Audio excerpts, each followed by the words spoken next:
Welcome, everyone. We're back. We took a week or two, I guess, off, and we have got a very special guest today on the GG Million episode 33 from season 2023. David Yan. David, how's it going? Yeah, it's going good. Yourself? It's going good, man. I was in the Bahamas. Was there for the WSOP. It was a lot of fun, and didn't see you there. I know you took a little bit of a break. You can see some of your accolades there. You've taken down some very impressive tournaments, including the Triton there for over 3 million, taking first place. So you know your way on the GG Million. You've played many times. You were actually number one on the leaderboard. I believe there's an update, and now you're currently number two to a player we're going to get to see today, Samu, who just took down the 25K in the Bahamas, the 10 mil guaranteed. He is in your current leaderboard standing after the WSOP Paradise. Looks like it is integrated, so you've been bumped. I mean, you're right there though. You've been number one for most of the season, and I'm sure you'll be back there in no time. Tell us what's coming up for you poker wise. What are you going to be playing here coming up? So in the near future, I probably won't play too much. Gonna probably try to play some Sundays here and there, and then probably try some Jeju, I hope. But yeah. Well, I mean, everyone's here, happy to not see you there. As you see, 299 for first. It's the players are happy you took a day off. You seem to make so many final tables. You've won this as well many different occasions. You've got a lot of great results today. We're at the final 9 of 138. You can see the big blinds, 12 blinds for our shortest stack, all the way up to Alexi there with 137 bigs. Huge advantage, and I think you recognize some of these players. Chris Rudolph, are you familiar with? And Samu, you've played with. Pieter, anyone else? Yeah, I've played for pretty much all of these people. I don't recognize the 6th place, this with the cat, but everyone else I've played with a lot. I mean, Rudolph, I've been grinding small stakes with him in his apartment in Berlin, like when I was 18, like over 10 years ago. So I know him pretty well. All right, well, we're going to see who's going to beat the best today. We dive right into the action as we have got the big stack and the big blind. That is a big stack. I mean, you've played these so many times and seen the final tables. Having 4.7 mil at 35 BB is quite an impressive stack, and he is the man to beat right now. And Samu, we got to talk about it. He just won the 25K in the Bahamas for what was it? It was some crazy score. It was 2.7 million, I believe. 13 mil came in the prize pool, and here he is with a big stack at the live GG Million here. What do you think about confidence? Do you notice this? Do you kind of feel like when you're playing well, you feel good, things kind of go well, people get a little scared of you? Do you ever kind of pick that up when you're in a nice rhythm? Yeah, I think it happens to some extent. I would say like in the toughest fields or tournaments, it happens a little bit less, but it's still somewhat of a thing. If somebody just seems to keep winning, people kind of, at least at the back of their mind, have some subconscious thing knowing that, like, I don't know, it's hard to beat this player. So it can definitely have some, positive impact on like your results and such.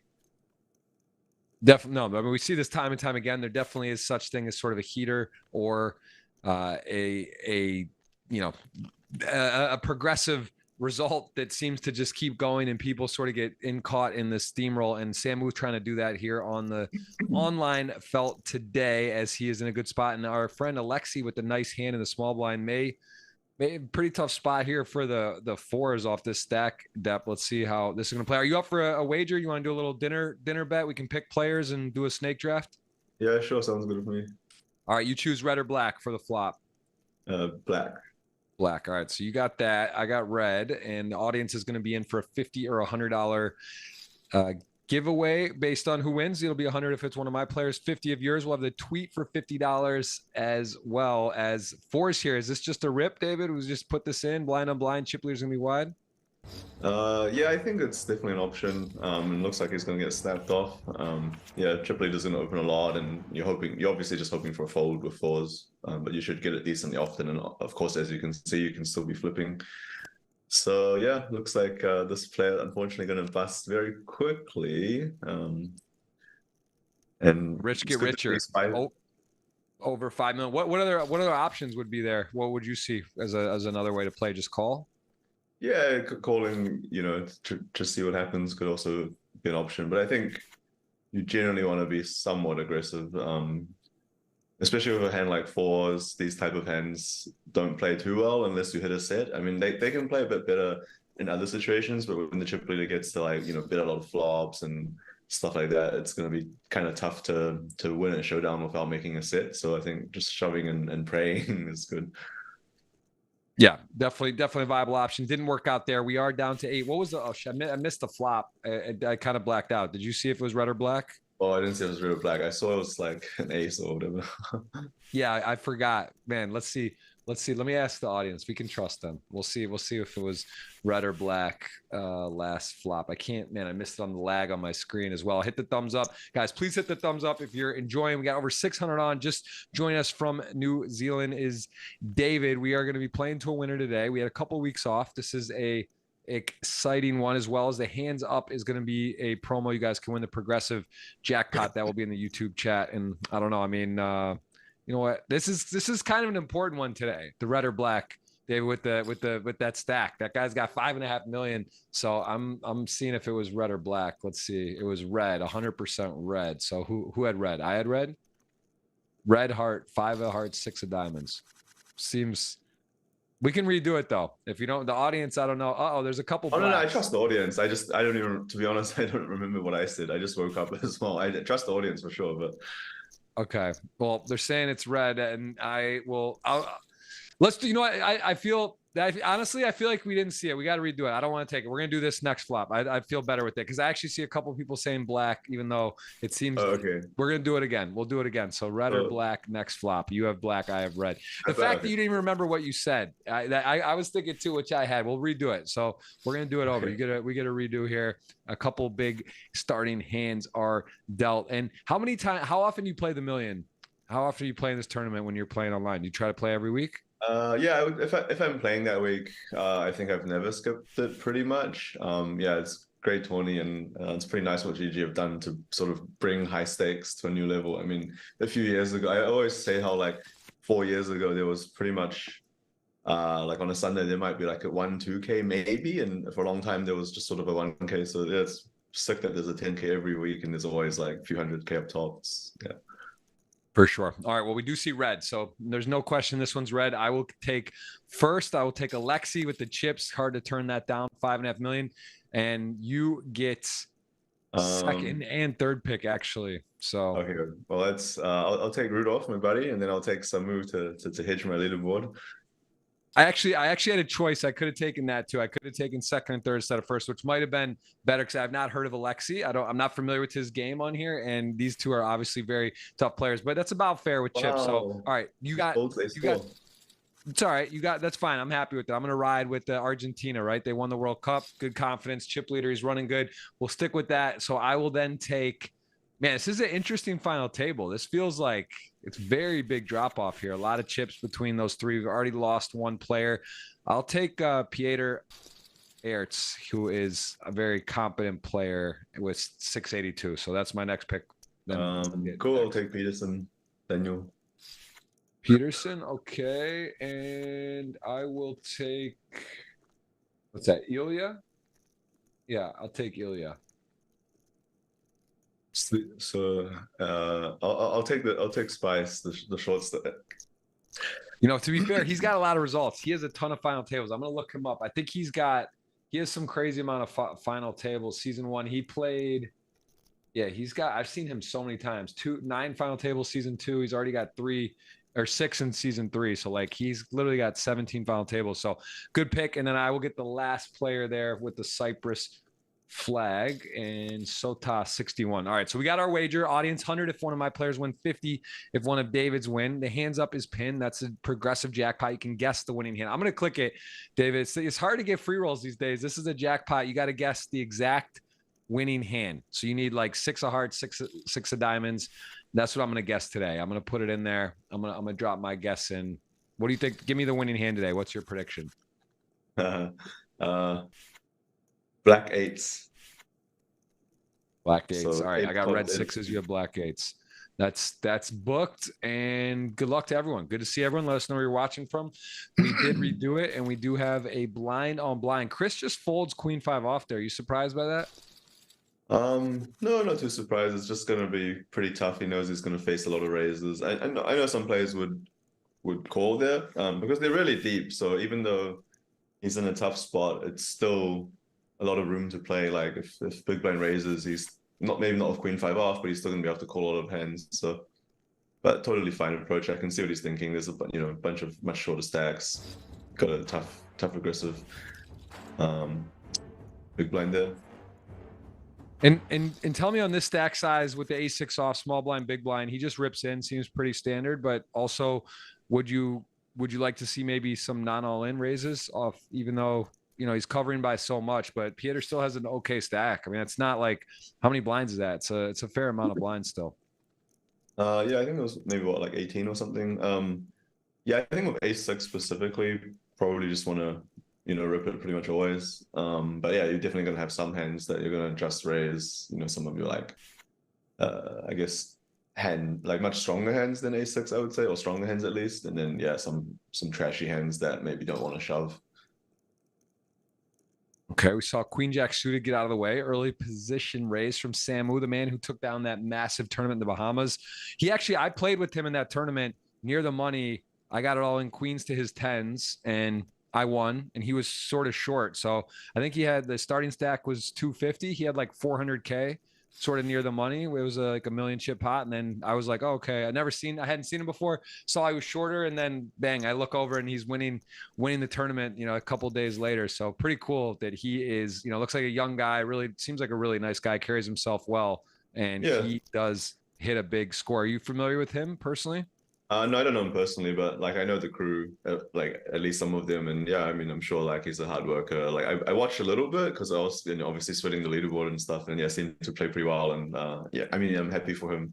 Somebody had to win 2.7 million anyway, so if anything, like someone that seems quite likable and played well, it's nice. So pretty aggressive here, a6, and gets it through. Pretty well. The ace king folded by the way in the big blind. Wow. So I'm guessing probably this is not a professional in the big blind. Decided to fold and try to ladder up a bit maybe. Yeah, pretty crazy. I mean, there is ICM always as the case, but space was very short. And so maybe he's looking over at that specifically. But what a spot he would have got. He would have had a raise and a call, and then a light with the a6 off with ace king would have been one of the best spots he could ask for. Doesn't take the spot. And as it stands, Alexi is running away. He has over 6 million 8-handed. This is quite an impressive stack. Double second, triple third, and everyone else really short. This could be a quick day. Whenever I say that, we go for a record, I'm sure. But as it stands, there are some short stacks, and it is Alexi is really having his way right now. Yeah, nice play with the a6. Just really punished the other two players. I mean, I think the wheels are spinning here, right? The ace-4 suited. If he's been aggressive a6 off, it is early position, but also there are some very, very, very interesting stack sizes around. Ilya is going to be not wanting to tango here, and this is Alexi, I think, thinking of how much to raise. Does go for a very small 3-bet, something we've seen the last year. Tell me about this change, David. This seems to be the consensus. A lot of smaller 3-bets have been happening. Could you maybe touch on why and what's going on with that? Yeah, just like you get to put a lot of leverage, so it's kind of like compared to a normal situation, your sizings are kind of effectively bigger, especially when you're like covering a lot or something. So like normally, whoa, that's pretty aggressive. Don't want to get bullied.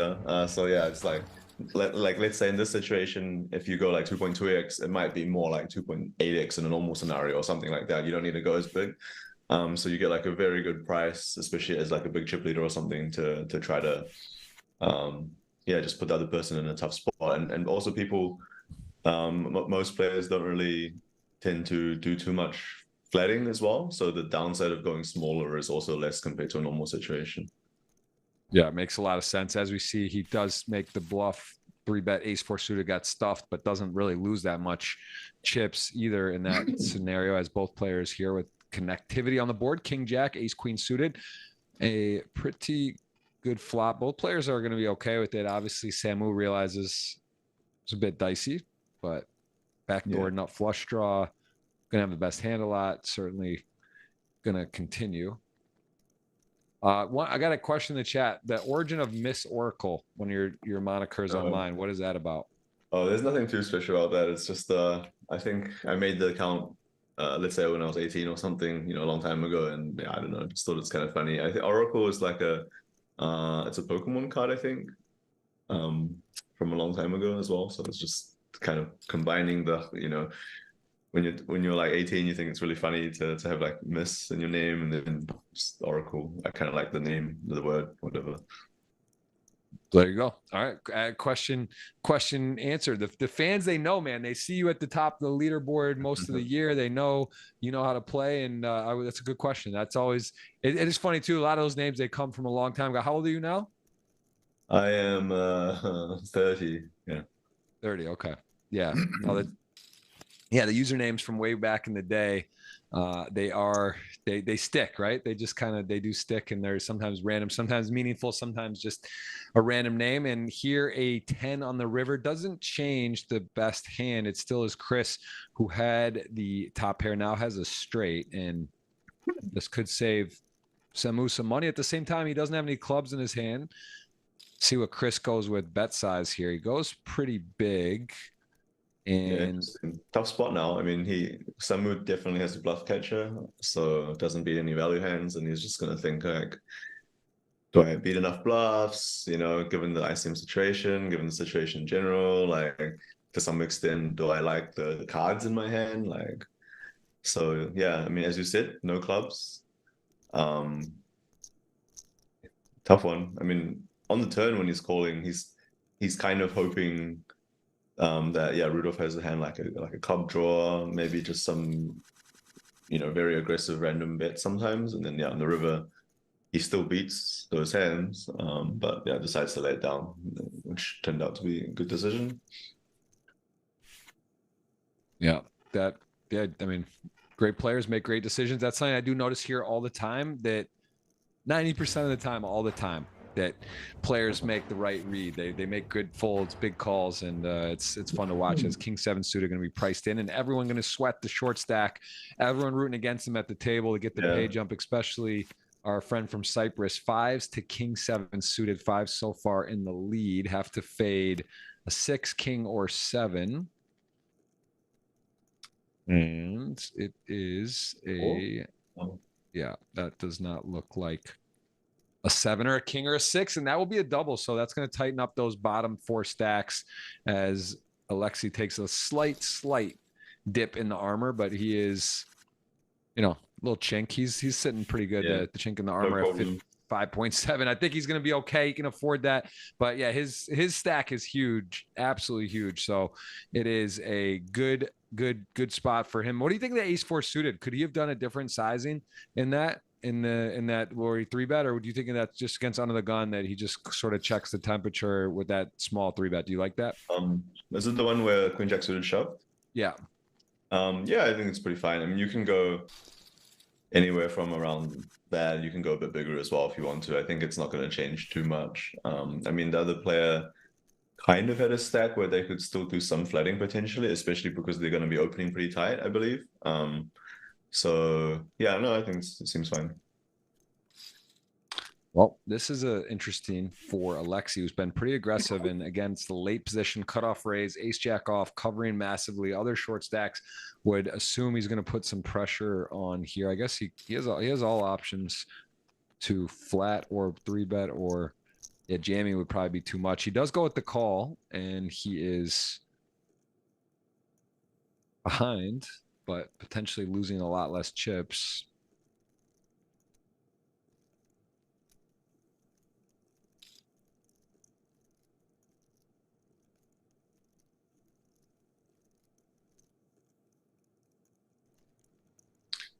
And ace jack. I mean, one of the benefits of, I guess, it's kind of disguised how strong his hand is. He is way behind though, and now he is probably checking over ace king. Got to be a little concerned, right? It's the big blind defend, wide range, don't connect here, and very important chips to conserve, but also to try to win. Be curious what he does here. Yeah, tough spot. I mean, he does have 2 overcards to the queen, but yeah, it's kind of tough to be putting too much pressure here when there's so many other people shorter than you and you're playing against the huge stack. So not too surprised to see a check there.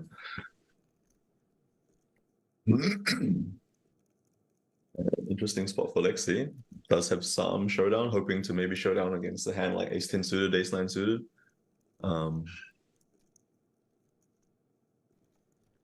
Guess probably check as well, thinking a similar thing, that praying that Alexi has ace-jack, ace-10 suited sort of hand maybe. It is one of those ones where you just kind of feel like, though, based as play, there's not a ton of hands you're beating, but he does actually get to showdown. He does have the best hand. Nice pot there. And honestly, Alexi doesn't really lose much, right?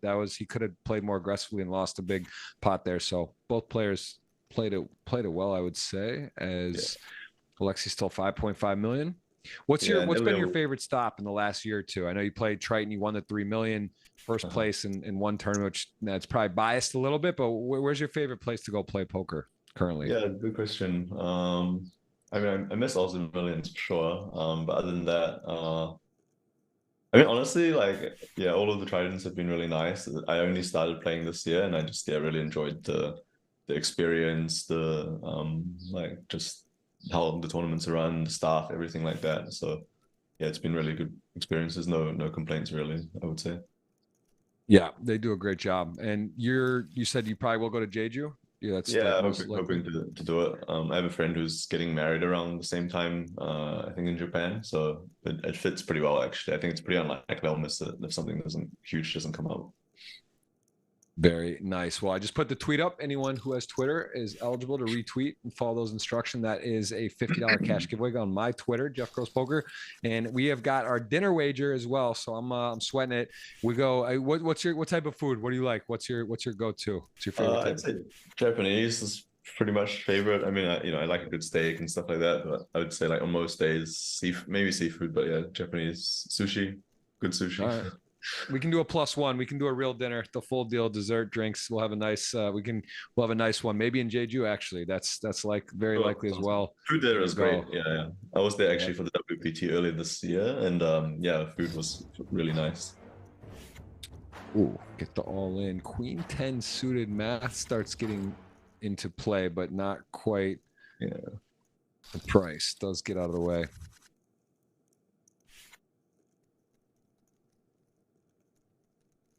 And we will see, with no very premium here, though. Chris ace-9 off, going to be opening. Lexi, who's shown us he's willing to take some marginal spots. The king-9 is certainly that. Not a premium, but he is wheel spinning, does give it up.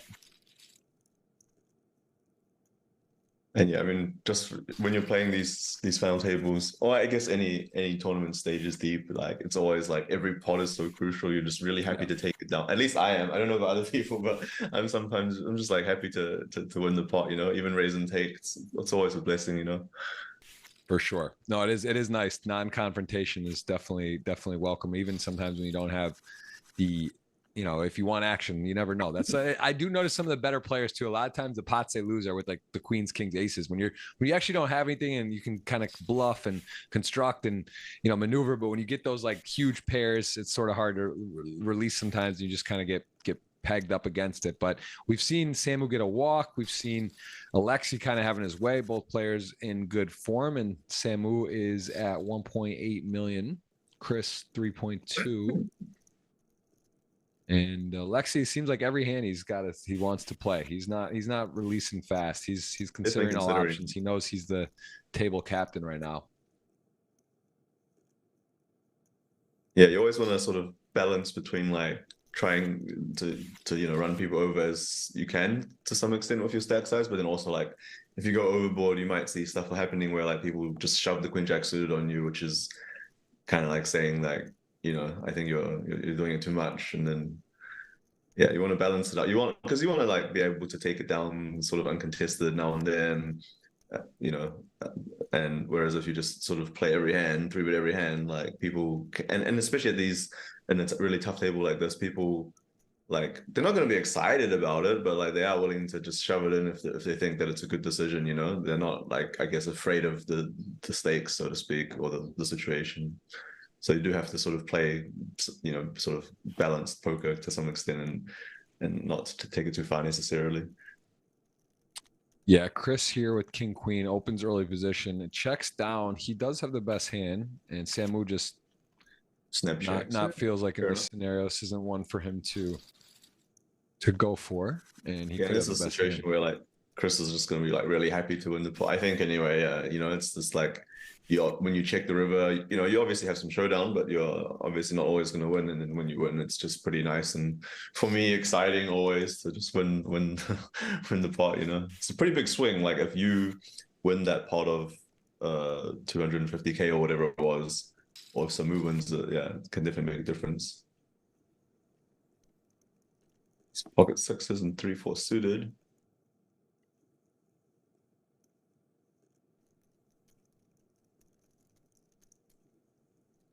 Sixes, nice looking flop. 3 spades, got no spade, and sixes are actually with 2 unders here. Does have to fade a gut shot. Doesn't really know what his opponent's going to have, and he does bet very small, about 20% pot. Yeah, it'd be interesting to see if maybe Rudolph goes for a check raise or something. Wouldn't be too unreasonable. Folding also pretty reasonable. Calling is also could make some argument for it. So everything is kind of reasonable. And I think sixes can't really do too much here, I believe. Nice one. Again, very crucial. When you're check raising, you're like, please fold. Yeah, nice recognition there. I mean, it's very, very tough players. And Austria, no Brazilian today, kind of replaced by maybe the Argentina flag, but Brazil and Austria, the 2 most decorated countries at these final tables. I've noticed Austria for sure the most. Sometimes there's 4 or 5 players and 9. And where would you rank the power rankings? Give me your top couple countries when you see flags you give respect to, just as a stereotype, David. Who Yeah, that's tough. I mean, yeah, I guess Austria's pretty up there. There's some countries that, I mean, maybe in the 10K specifically, it's not necessarily that common, but just like places like Belarus, it's like very rarely recreational, I would say, to be honest. Like a lot of tough players, some of the best in the world. What else? Yeah. Yeah, but I mean, yeah, Brazil for sure, very tough. And I mean, these days there's just so many of them. Like especially at smaller stakes, it's crazy. Like sometimes like $100 tournament, 50,000 runners, it'll just be like all Brazil or something. It's pretty sick. And yeah, they play like very tough. And I mean, different. I'm not like saying that they all play the same, obviously. Yeah. Yeah, no, for sure. I say Brazil, maybe most improved though. Brazil back, a decade ago or early on, there was a lot of splashing. I think they were known as kind of like fun players, and now I'd say there's a lot of the world's best and some really tough groups and friends of players that are there that they just seem to really know what they're doing and put a lot of time and effort into it, and very popular as well, growing a lot the country. Yeah, sure. I mean, it changed. I think like in general, like any country that was considered not so good or too aggressive or something like a long time ago, I think it's improved a lot, because these days everyone is kind of decent, it's or good even. It's just there's a lot more material out there. Game has evolved. There's a lot of stuff like of strategy on YouTube, whatever, everything. So you're like, oh, so we got a pretty big confrontation here. Goes for the all-in, very reasonable. Goes for the call, also pretty reasonable. Wow. But unfortunately for Peter, yeah, it's going to be a bit guttering, disappointing, but yeah. Yep. Good game. Does make the call. I mean, ICM is a consideration big time in that spot with the other players, but King Jack is a lot of hand blind on blind. Does make the call. He is ahead. And, again, just one of those things. Yeah. When you flop 118 to 1, though, and it's not your suit, you're in trouble. And you saw needed the runner boat there as King 7 going to just go ahead and fire in here. And he just said, hey, boys, I just showed you a tutorial on ICM. Here you go. You both got the same stack. I'm shoving a modest hand. He gets the ace to fold. Now Jack 10, also a pretty decent hand. He saw the 10-4 shove, but can't really call off. And Alexi seems to know what he's doing here, David. He's putting pressure on in spots and going for full on run over. And also Chris is chipped up. So from 6 to 3, now Chris has 3.8. So again, a lot of chips between those two players, 10 million chips. And there's only another 1.8, 3. So there's 10 million between two. The other 5 have 4 million. Yeah, pretty sick. Yeah, I mean, that's quite a breakout here. Looking good for Alexi. I mean, Chris is not too far behind, so we could see, like, maybe he busts one of the other players. Suddenly they're pretty close. So I think can see him still winning as well. For example, I mean, anyone can win, obviously, but like I think Chris has a pretty decent chance still. Yeah, Alexi, I know him from the cash game streets. Yeah, smart, tough player, hard worker. I'm sure he's done. Well, I would guess he's probably done somewhat preparation for this FT, just because hard workers tend to work hard no matter what situation it is. Yep. And yeah, he's been playing a bit more. I think this, like, in the last couple months or so, I think he's been playing at least the 10K, not too many other tournaments, but I think the 10K alongside is maybe some cash games and stuff. And yeah, it's always interesting to see the sort of different approaches of different types of players. And again, that's something that's a bit different these days compared to like years ago, where like I think it would be pretty often. The funny thing is, like, cash players would say tournament players are bad when they play cash, and then vice versa as well. Like, so if a cash player came to a tournament, the tournament players would say the cash players suck. But these days, I think in both situations, they have a bit more idea. And again, it's just a lot more tools out there that you can maybe try to like learn or study from. And often when a for example, like a tournament player plays some cash, they're going to play a lot better than like 5 years ago they would have. And yeah, you can often see like cash players coming down for a spin and crushing. I mean, obviously they're not going to be as familiar with some of the bubble situations or stuff like that. But the general sort of concepts, and especially if it's someone who's playing or even doing well at high stakes cash, they're going to be pretty sharp and I think learn pretty quickly, I would say. Yeah, there's so much information out now. How much time are you spending between playing and working on your game? Bless you. Maybe not as much as I would like. I mean, it depends what you mean as well. Like, for me, I learned so much just from like, talking to other good players. Playing is a huge one. It's maybe even like number one for me personally. So yeah, like a decent amount, not as much as like some others. And I definitely acknowledge that, pay respect to people who put in the work. But yeah, I've learned a lot just from playing against like tough players. Maybe watching some replays, watching some of the million streams, stuff like that. Yeah, it's. I mean, I've also just recently, from going to live stops and stuff, talked to some other, like, I guess, other players and stuff. And yeah, just it's always interesting to see the approach different people have, because I think even for studying, some people are really into the sort of solver grind or whatever. Some people like to watch a lot of replay. Some people like to, I don't know, get coaching or whatever, or do a mix of all of them. So yeah. Ooh, okay, so spicy turn. Yeah, let's see what happens. So far, not too big, but can always escalate.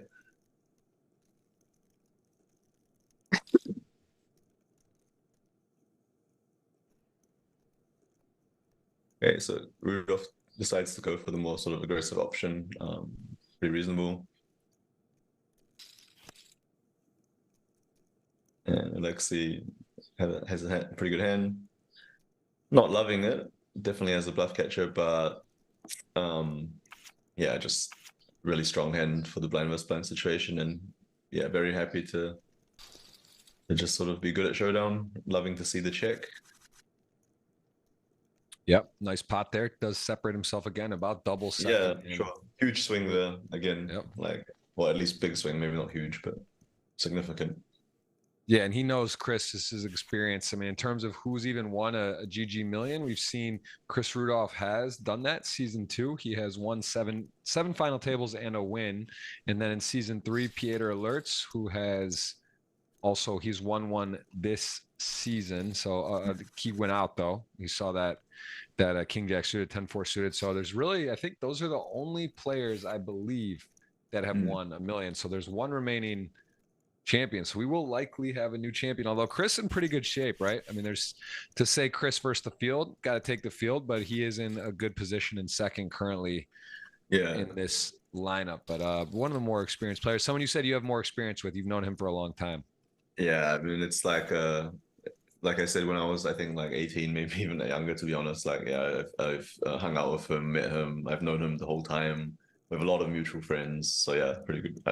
I've seen him a few times recently too. So pretty. It's always like there's not too many people who, let's say, are around from like 10 years ago. I mean, some of them quit different reasons. Some of them moved on to maybe bigger things, at least bigger than it for them. And yeah, it's always it's kind of cool to have like people who are I guess that you sort of stayed in poker throughout such a long time with. There's not too many of those. A lot of people, yeah, again, have moved on to something else. I mean, maybe I'm still in touch with them, but it's pretty epic to like be able to like sit down on a Sunday and then like play the highest stakes with like someone that you go back with like over 10 years ago or whatever, that you sort of both played small stakes with or whatever.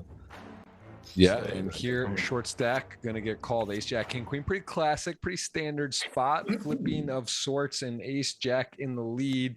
No one with the heart, 3 hearts on board. So this is gonna be a king or a queen on the river, or we will see another knockout, and it is not paint. What is that? It is a low card. It's a 4th heart. No one has a heart, a deuce of hearts, and we are 7-handed as Ilya going to secure the knockout. A little bit for our swing, that helps. For me personally, I think that's my player knocking out yours. Although space was low. Our friend who folded ace king, he's laddered a few spots, to be fair. So we'll see what happens with him if he's able to run it up. But at least he is down to what, 6. So I mean, he's successful start to the day for him, picking up some pay jumps.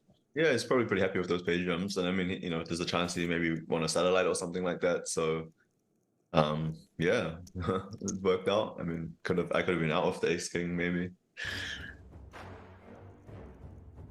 Oh, so the ace jack just goes for the shove here.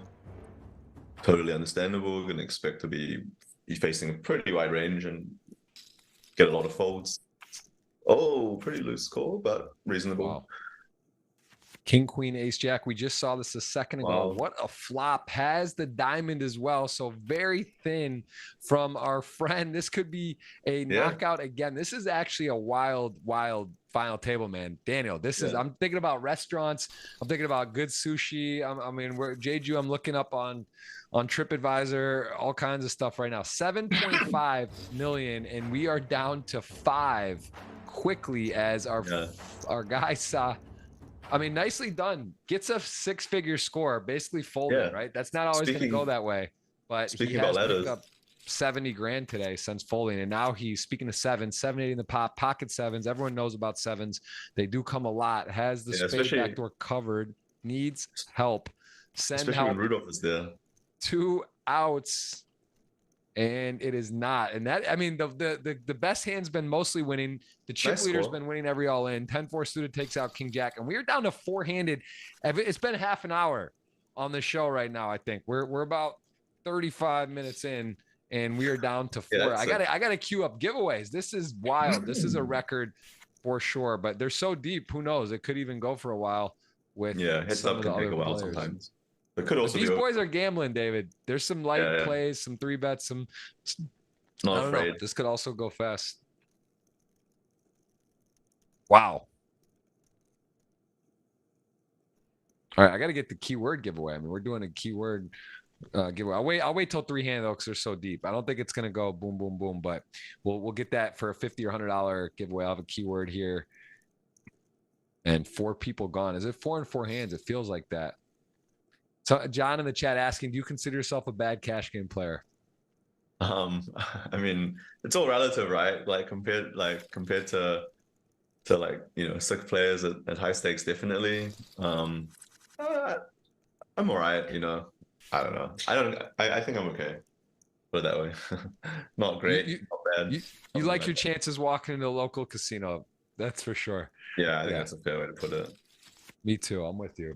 It is. There's levels to it, and it's all about game selection. And you know, as long as you have some, you know, it's like I look at it like poker, like golf a lot, like the PGA and the tour and stuff. You know, it's hard to go from scratch to like, you know, to be a plus or to be there. But then again, if you're shooting in a set, you know, 80s, It's pretty good. You're going to do pretty well most of the time.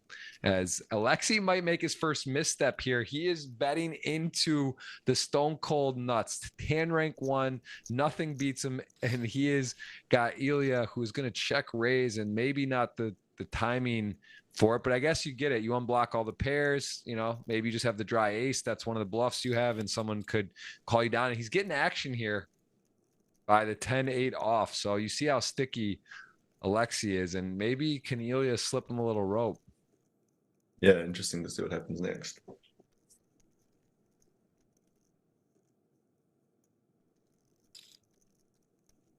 Wow. Oh, it's tough though. He did turn a double gut shot, so but at the same time, he should be realizing that he could be dead against some of the value hands, such as the one that Ilya has. Yeah, tough spot. Wow, that price though. I mean, whoa, he gets his guy. He gets his guy, but now he actually hits. I mean, there are obviously some gin cards, offsuit 7, Jack, but this does improve Alexi, and he's got to think: would Ilya play the ace X of heart like this, or is he scared of it? And if he checks it, would he bet? So like, let's see what can Ilya do, or maybe puts out a small blocker bet. Yeah, I feel or like maybe he goes for it all, right? Maybe just thinks that he's got the king high. Let's see. This is an interesting hand, nonetheless. What's he gonna do? I mean, honestly, if you're Alexi, you're probably just sort of praying for the check. I mean, if he does bet, you might consider calling for sure, but when the other player checks, you're gonna win much more often than if they bet, I guess. And yeah. Now he's really got a tough spot too. He's thinking like, yeah, what should I bet? What sizing should I bet? What could my bluffs be? It's a tough spot. And now against this sizing, I would imagine we see a call eventually, but could be wrong. I love this size, and it could almost. I mean, I guess with the particular hand he has, it's probably not really a point to raise, right? But it's like it sort of looks scared in a way. It's almost maybe he's thinking, but yeah, 10 of hearts is pretty strong flush in this spot, so it's very interesting play. I love the bet size. Yeah, I think he's thinking like something along the lines of like, could this be worse for value? If it is, would they call my raise? Yeah, even goes for the fold. Pretty impressive considering how small the bet was. Yeah, he called 10-8 high on the turn with for a big bet, and then folds small when he actually improves to a 10 high flush. So yeah, that's a very epic fold. And I mean, yeah, he's got a huge stack, but like, a couple 100K at some point could be quite important. So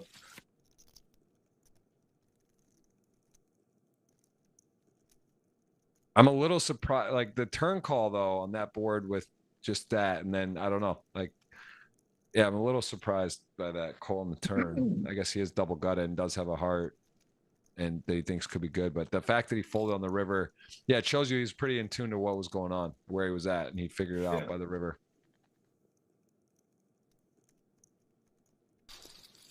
Yeah, Lexi, we don't have much. Let's see, info on Alexi. Came in as your chip leader. Not much. I mean, he has 10 appearances in season 3, 1 cash, and 1 final table. So this is his first time cashing in final table as well, at least according to the statistics. Yeah, he's been mostly playing cash games for as long as I can remember, I guess.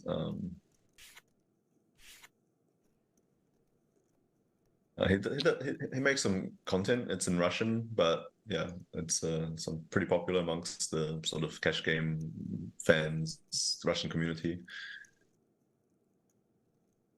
I think he might even be streaming actually, but yeah, of course we should watch the one with Jeff Gross. That's the best stream.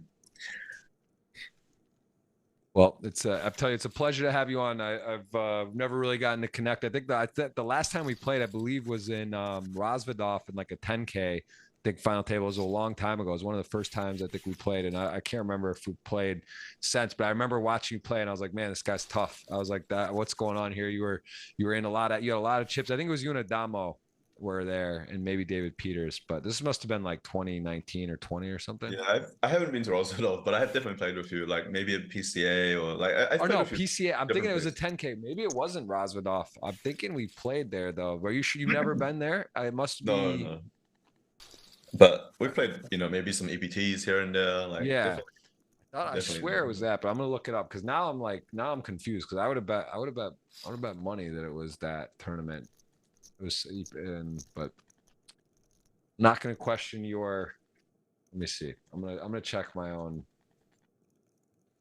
Let's see what Maybe I it's think. Prague, EPT Prague or something like that. That could be. Yeah, I'm gonna scroll back down memory lane here and find it. But either way, I've been impressed with your game. And then when I see you at the leaderboard, that's why we had scheduled backups for you because if you play, we assume you're gonna final table this. So that's something we don't really ever do, but that's something we've been doing when you were. And then we actually Yeah. got canceled on, right? 20 minutes. It was like 3-4 weeks ago we were supposed to do, and then the show got, or 3 weeks ago I think, and it got canceled. So yeah, it's good to be on here. Do you like watching final tables? Like, you said in terms of studying, do you find it helpful to review some like these type of these type of streams? Yeah, I mean, I kind of enjoy watching it just sort of as a, I guess, fan of the game and stuff. And you can learn something, you can see like how different types of players play. So yeah, I would say yes. I mean, you have to be a little bit careful because like obviously, I would say like one thing in poker that's like, in my opinion at least, pretty true is um that everybody has their strengths and weaknesses. Like even, I mean, obviously there's some really sick players who like have very few leaks or whatever, but like in general, people kind of even at a final table that's tough like this, they're gonna have different sort of strengths, weaknesses, tricks, and stuff like that. So whilst you can be mindful of that and pick up some stuff from everyone, you can also just be a bit careful that like just because somebody who's a good player does something doesn't mean it's a good play or right play, or it might be very situational. It might be like a good play given they have a dynamic with another player. But like if you are like at home, including myself, watching this, and then next time the situation comes up and you're playing a completely different player, even with the same stacks, it could just be a very different situation, if that makes sense. Makes a lot of sense. As these Chris Rudolph, the two Austrian flags battling two very talented players. So yeah, big pot brewing. So you see a check raise, makes some sense. Sort of want to get some protection. Don't really want to hand like Jack 10 to just sort of see the turn and suck out on you, and then you can still get called by worse hands like King 3, Ace 5, King 5, 7, 8, whatever. Turn no longer so hot for you. If you have a 6, it's no longer a really great hand, and then yeah, we see a small size from Rudolph, which puts Sam in a pretty tough spot. So I don't think we'll see a fold just yet, but he's not going to be thrilled. I mean, even if he's behind, he can still like hope to hit a 6 or a queen, and he can definitely beat some bluffs, such as the hand that Chris has, or 7-8, like I said.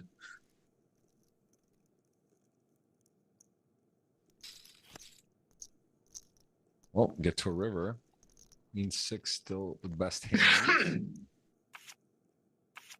Oh, yeah, and this is one of those moments where Sam is just going to be like so thrilled, like, yes.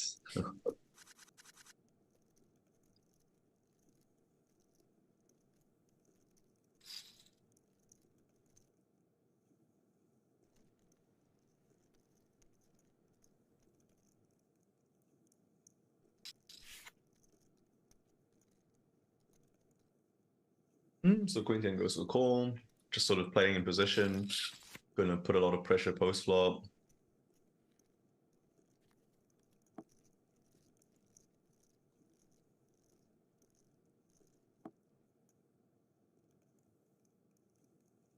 Pretty good flop, all things considered, for the Queen 10. Not too bad for King 10, but much better for the Queen 10. I mean, firstly being double gutted, but also being in position, being the chip leader. Just gonna see a call, probably fold. A fold and then probably call now, I guess. Just can't really see this being folded. Wow. Guess I'm wrong, but yeah, I don't know. I don't think I mean, it's pretty tough, like with the other stacks and stuff. But I think I don't see myself folding there just yet. Still could have the best hand. Yeah, Would rather have that hand than like Ace Jack or something. Yeah, pretty tight here now. I mean, the other 3 players just hanging on to a a distant second, although, I mean, plenty of chips, right? This one's so fast that this stacks 2.5, 2.6, 2.1. They have plenty of play left still. So Yeah, for sure. A still lot wide of open. anything can happen. Oh, hits nuts.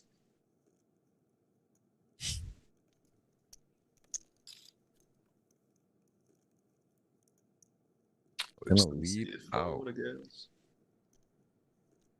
Think it through, make sure.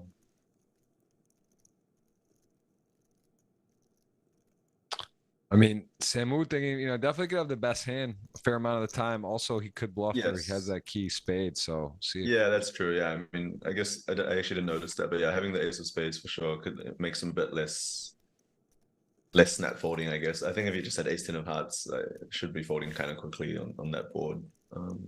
But ace of spades, it's like, yeah, you probably don't want to fold it all the time, I guess. Yeah.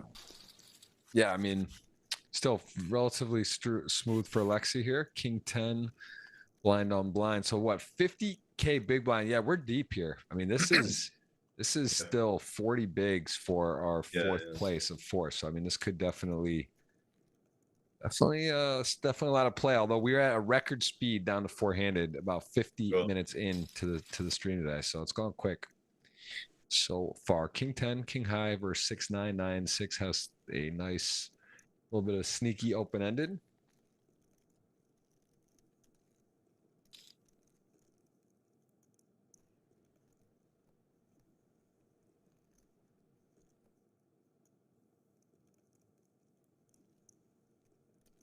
Yeah, it could get quite interesting. There's a lot of runouts where we might see more. I think on this one, probably not too much. Could be though. It's actually pretty reasonable if he decides to bid again, especially with the chip situation.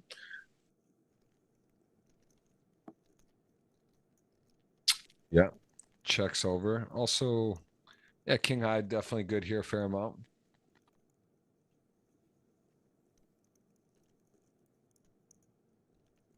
Yeah, 9-6 kind of tough spot. You on one hand, you really want to sort of bid and take it down, but then getting raised would be pretty lame. And then yeah, again, sort of the situation where you don't necessarily want to distance yourself as the clear short stack from the other two.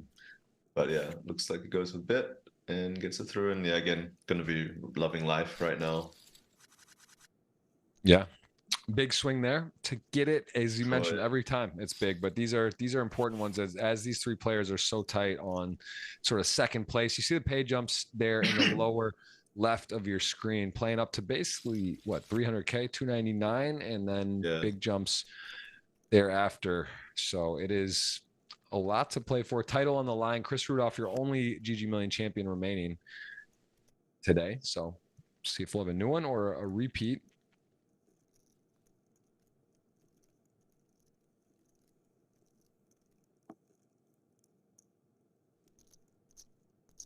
As Queen 3 and 5s go to battle. King 6-10 turn 6, 250 in the middle. Chris with the best hand.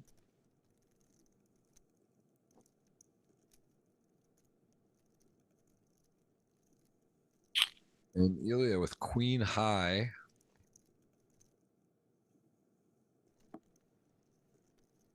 Doesn't beat much. Check, I guess. Yeah.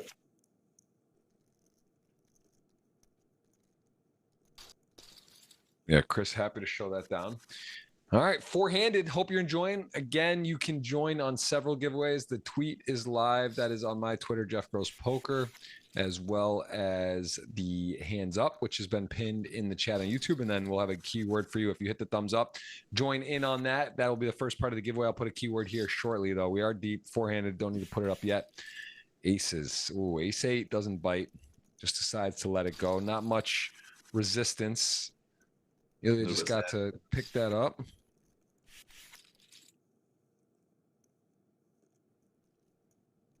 And ace 8 taking it down. This is definitely unusual. I mean, I can say I don't think I've seen this stack sizes. 4 left with everyone over 40 bigs in this format. True. Yeah, often in tournaments, there's a lot of like sort of pre-flop play, and obviously there's still going to be some now, but you don't necessarily, especially on the final table, get to see too many sort of 40 BB post flop, single raise pots and stuff. So it's always interesting. And again, like, you know, people have, even at a high level, people have like pretty different approaches. And not even necessarily worse or better. Like people can just play very differently, but still have a similar sort of expectation, if that makes sense. Or like some people really care about pay jumps, whereas other people maybe play more to win, and they could still actually have the same EV. That's something that's a bit overlooked, I think, sometimes, that two different styles can actually have the same expectation or whatever. All right, king 10 off flats. 7-8 suited open, and a whiff for the king 10. 7-8 suited middle pair, backdoor draws. And does get to take that down. Yeah, pretty happy to just take it down. I mean, he's kind of bidding for value, but also just doesn't mind if, a hand like king 10 folds. Oh, pretty big cooler four-handed. Yeah, this will be interesting. Yeah, like you said, they're pretty deep, 43.5 blinds or whatever it is, and then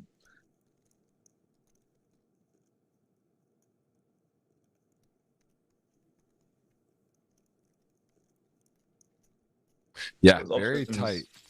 Very tight here stack wise, and nine's very tricky to play out of here with a in position, but kings, what a board there. Kings, queen high flop, pretty nice. Yeah, definitely not bad for kings. I mean, nines also doesn't hate it, but obviously not as excited as kings.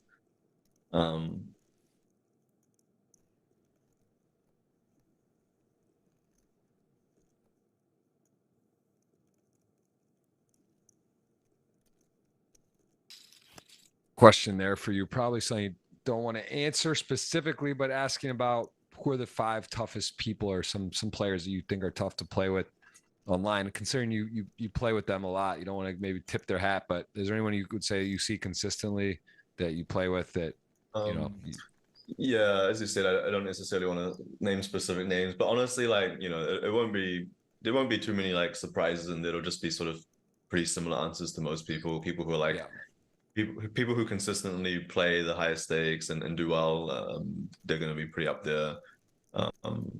Honestly, like I think like, you know, when you play a tournament like the 10K on GG, it's like, it's a nice mix of players. It's like, you know, not only like super pros or something, but for sure, like the level of competition is pretty high. So I would say, like, again, like in different types of spots, different players will just always put you into like tough spots. So it's never walk in the park or anything. Like some people are really tough on the final table. Some people are really tough in those deep stack spots. Like, for example, the cash players are usually like the toughest in those situations. And then other people are like doing all sorts of creative, funky stuff on the bubble or whatever. And people are kind of trying to come up with new strategies. You can see that people are like, you know, maybe they take a while and then they do some work and they come back and do something new, and then you have to sort of figure it out whilst you're playing a few tables. It's there's you know, as you said, also the different strengths and weaknesses players have different stages, and here you do see a lot of the same names. You're playing with a lot of the same guys very often in these sort of 150 person fields. A little different than the big field events, but yeah, a lot of familiar faces. And right now, probably a lot of players were busy. There was a big series going on. People might be a little burned out. There was the Bahamas, there was Vegas, there's the Prague. So it is a, you know, it's a full slate. People, it's hard to do it all. It's hard to play online, play live. Which game would you say like? What's a dream week? You could play, you know, a series of great events online or a series live. What's your preference if they're kind of all things equal, prize money wise? So in general, I kind of just like both, but in terms of playing like a series, I think I kind of like live. I'm kind of happy to go there, play like 2 weeks straight. I don't really get too tired. I mean, it's tiring and you can get a bit exhausted, but I think I find it easier to show up every day for like 2 weeks straight live. Whereas like online, I really need like a break at some point. I think playing like, I've done it in the past, but these days, like I think like playing every day during like the big series is a bit much. Mainly because it's of like so many tables and the intensity. Whereas like live, at least sometimes you're only playing one table. You know, the first few hours, it's, you know, not relaxed, but like not as intense and stuff. Whereas like online, you just, at least for me, I start my session, load multiple tables, and just click for like, yeah. So, but I do enjoy both. Usually, if I play one, then I kind of miss the other one. So if I'm playing live, I'm like, oh, it'd be nice to play online. I can see the benefits of playing online, being it's not as slow and whatever. But if I'm playing too much online, I'm like, oh, it'd actually be nice to socialize. See, it's always nice to catch up with like, Yeah, I just a mean, lot of it's a people. good mix, right? It's nice. Yeah, it is nice. It's nice to have a mix, do a little bit of both. I think that it's all got their strengths and weaknesses, the pros cons sort of situation. As see, it could be a dicey situation here. Samu getting a little shorter now, and versus the, I mean, four-handed ace jack, big hand.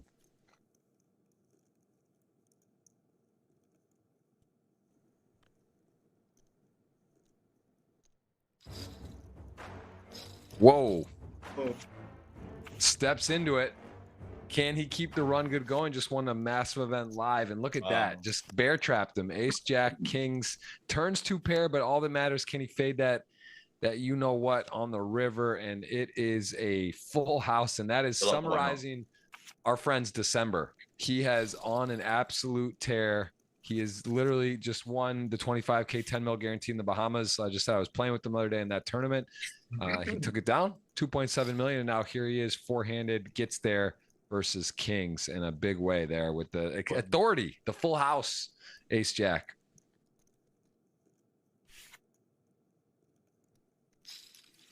Got to get there sometimes, David. Yeah, it's Sure. important.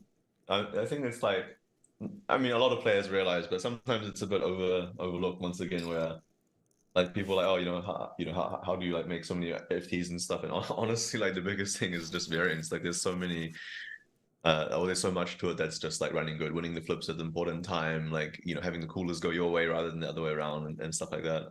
Just a lot of variance in tournaments. Yeah.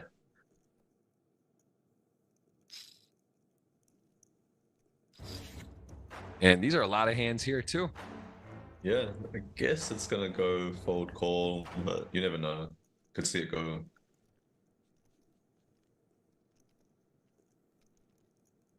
Fold, I would be the most surprised, and then yeah, I mean the call, I wouldn't have been too surprised. Let's see. I think these are the type of spots that cash players might lean a little bit looser. Just yeah, I mean I don't know. It's such a short stack situation. The odds are good. So I'm not too surprised to see a call here. And then Wow. Funny, he's small blind sitting there loving life actually, but well, we don't know. It's not over yet. It's obviously it still has like what 20% or something.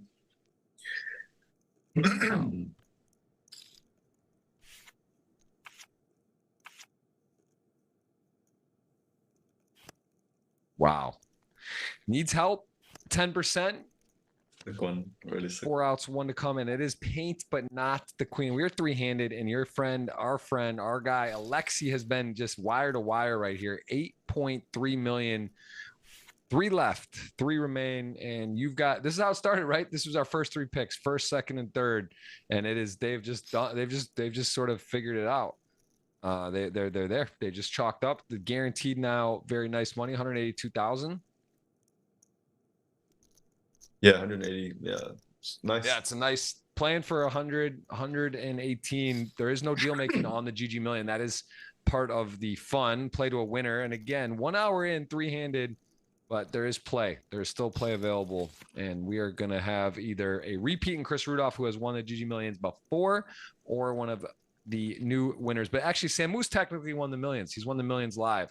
And the big one at that, the 10 mil guaranteed. And looking to do it again. He's running good again today, and his big all in got there. Ace jack to kings. Yeah, pretty good flop from him as well. Looks like he's gonna just take this one down, and again he's gonna be happy. I always say that, but every pot is like when I'm playing live, I don't really like show too much emotion, I would say, but like sometimes at home if I'm just by myself and like deep in these tournaments, it's like a real like I really enjoy it. I guess the sweat. It's easy to say that if you run good, but yeah, I just like enjoy it, and then like sometimes you just pick up these crucial pots. Sometimes celebrate a little bit. People might be surprised to hear that. That's how it is. Yeah, no, it's a little more emotion is allowed. Oh, nice little 3-bet, take it down. Pretty happy once again. Queen 7. Let's see.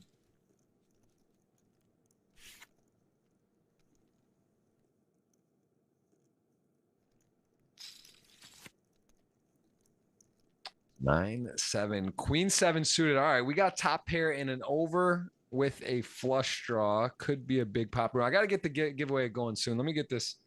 Problem is, it's deep. This is awkward because it's like I know it could be a while still, even though it's three-handed. I just don't want to make it chat too spam. But make sure you hit that thumbs up. That is the first part of the giveaway. So that will be it. Let us know where you're watching in the world. We've got New Zealand and Miami here.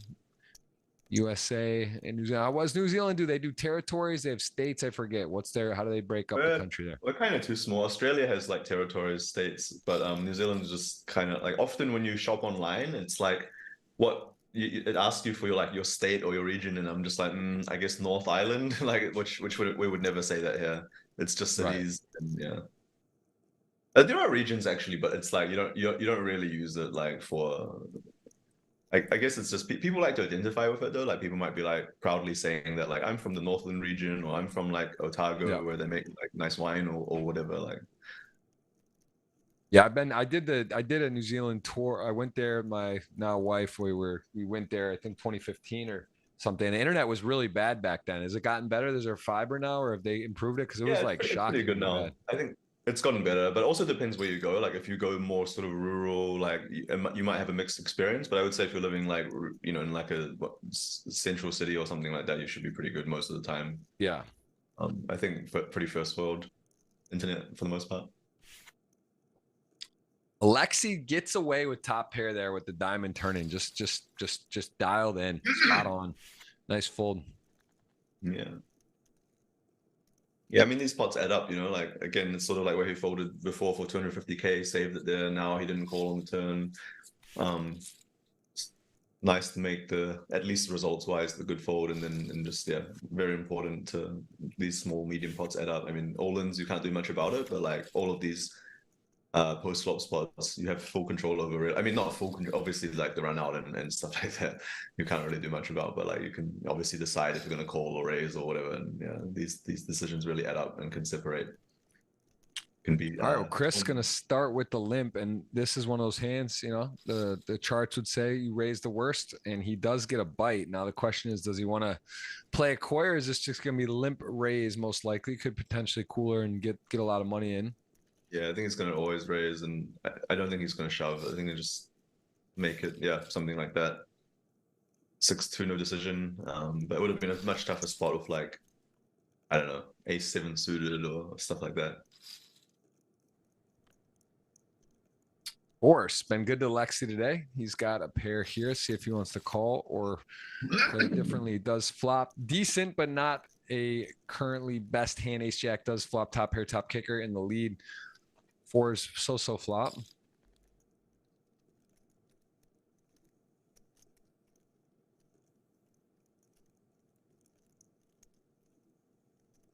Say no set, no bet. He has got a clear check call now, though. 362 in the middle and 4s. Let's see if Chris keeps the pressure on. Really good board for Ace Jack, of course, especially three-handed button, small blind, top pair, top kicker. Gonna be feeling good, and he is way good. Yeah, pretty dry as well on flop at least. So it's like if you have the best hand now, you're probably gonna have the best hand later. And yeah, takes it down. Sure, he doesn't mind that. I mean, he's happy to get called on the turn, but just getting the fold is all good as well. Yeah, three-handed, ace-10 suited, 2-3, two sort of opposite spectrum of hands there as the 2-3 will release. And again, play to a winner today. This is from Sunday, the final table, 138 entrants, and it pauses and we finish out here.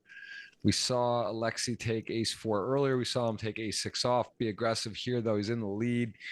Three-handed, ace-4 in the big blind, facing a button open. See if he comes with violence. He does. And Samu. What to do, Samu? Samu Sabu. What's he got?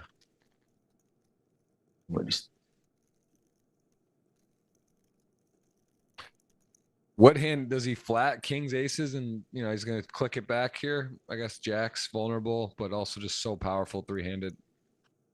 Yeah, it's an interesting spot. I could see anything happening. Wouldn't be too surprised to see 4-way, a shove, calling the K2. Yeah.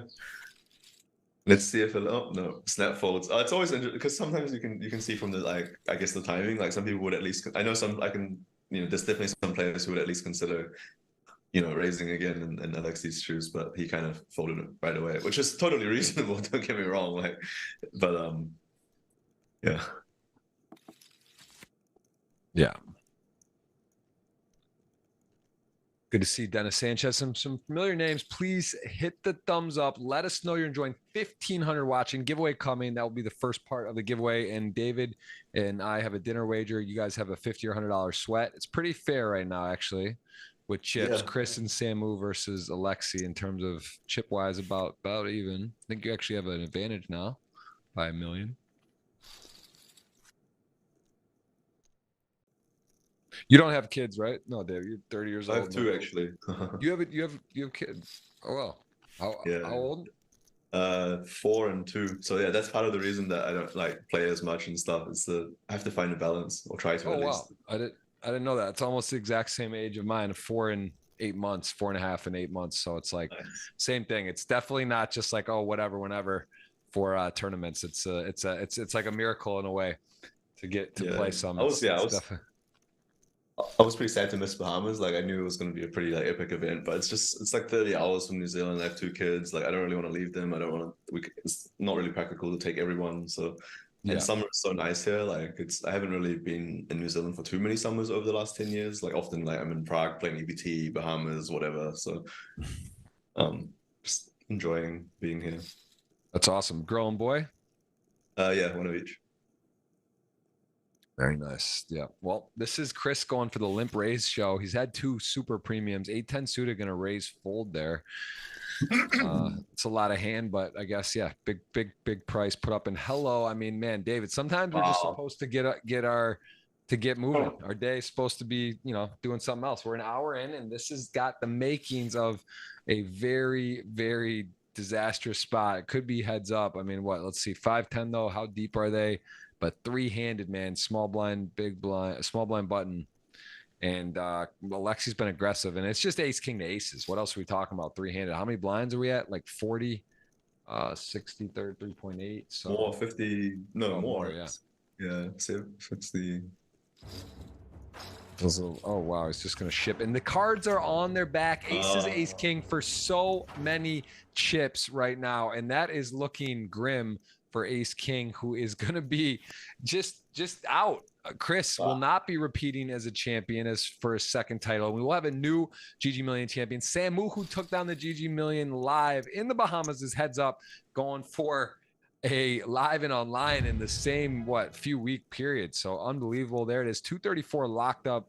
Chris Rudolph, great player, great performance, 182K. Love to have him on the show as well in the future. Don't know if he is doing many streams or any content, but happy to have him for sure. He is a great player and shows us that week in, week out. We see so many of him. And man, I got to cue the giveaway. Now we are heads up. And again, it can happen fast, even though Samu 3.6 million. And keyword will be for $50 or $100 will be, let's see, we'll do GG Million David, and then enter your GGPoker username.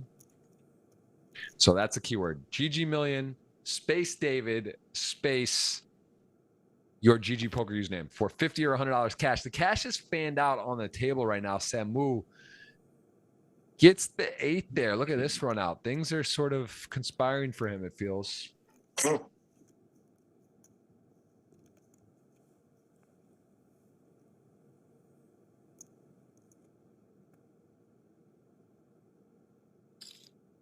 he's either going to go for value, or goes for the value bit, and could have also considered everything else. Wow. And then, yeah, it's the call. Well, nice.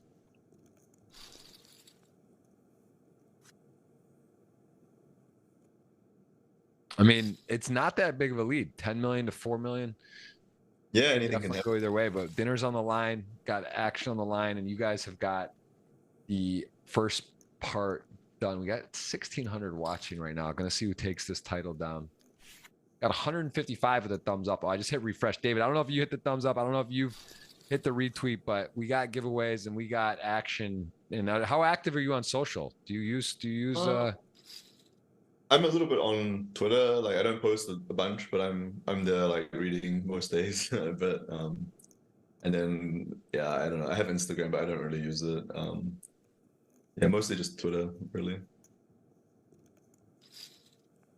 I can't believe it's 3 p.m. Eastern. This has been an hour and 15 minutes, and we're heads up. This is for sure a record, although, hey, could be in for a battle. Samu, he's got that winning spirit right now. He just took down that title live. He's, this could become a game. 70K big blind, so we got plenty of chips, right? 60 and more than 60 bigs deep, effective. Plenty of play here.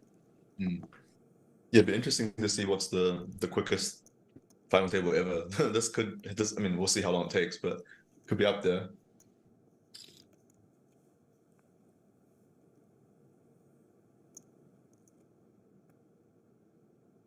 All right, I just pinned that tweet to my Jeff Gross Poker. That is also a $50 cash giveaway. You guys are eligible for that. I'm going to get the link for that.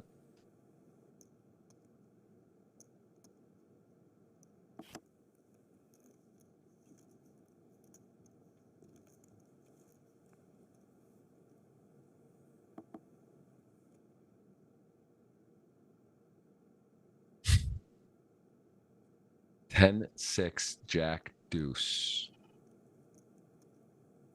And the 6 is good.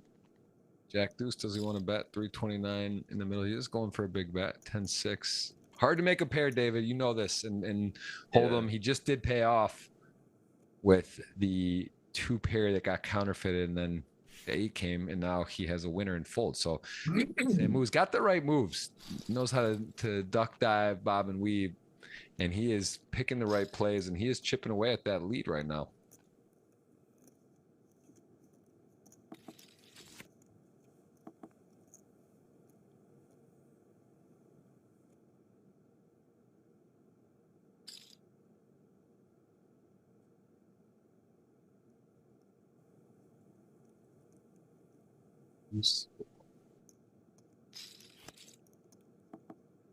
Queen 9, Deuce 4, top 2. Deuce 4 does have a little pair there. Let's see. Samu just sort of letting him walk the dog here. I mean, Deuce 4 sides not a great turn. Does decide to slow down. Clubs come. Jack 10 is a straight. Queen 9 still pretty high up in the heads up range.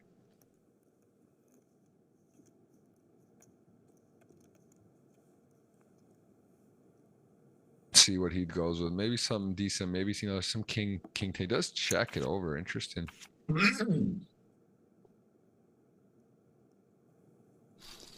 Samu is up to 5 mil to 9 mil. So just like that is now less than a 2-1 lead. And 2 real hands here, ace high and a nice suited king jack for Alexi, who likely will shoot this up. Yeah, king jack, pretty good hand.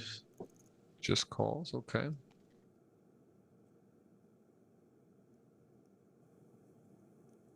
Just call, and ace does flop top pair, although king jack backdoor flush draw, king high, and a gut shot definitely going to be playing. Doesn't improve. Ace 5 still in the lead. Still in the lead.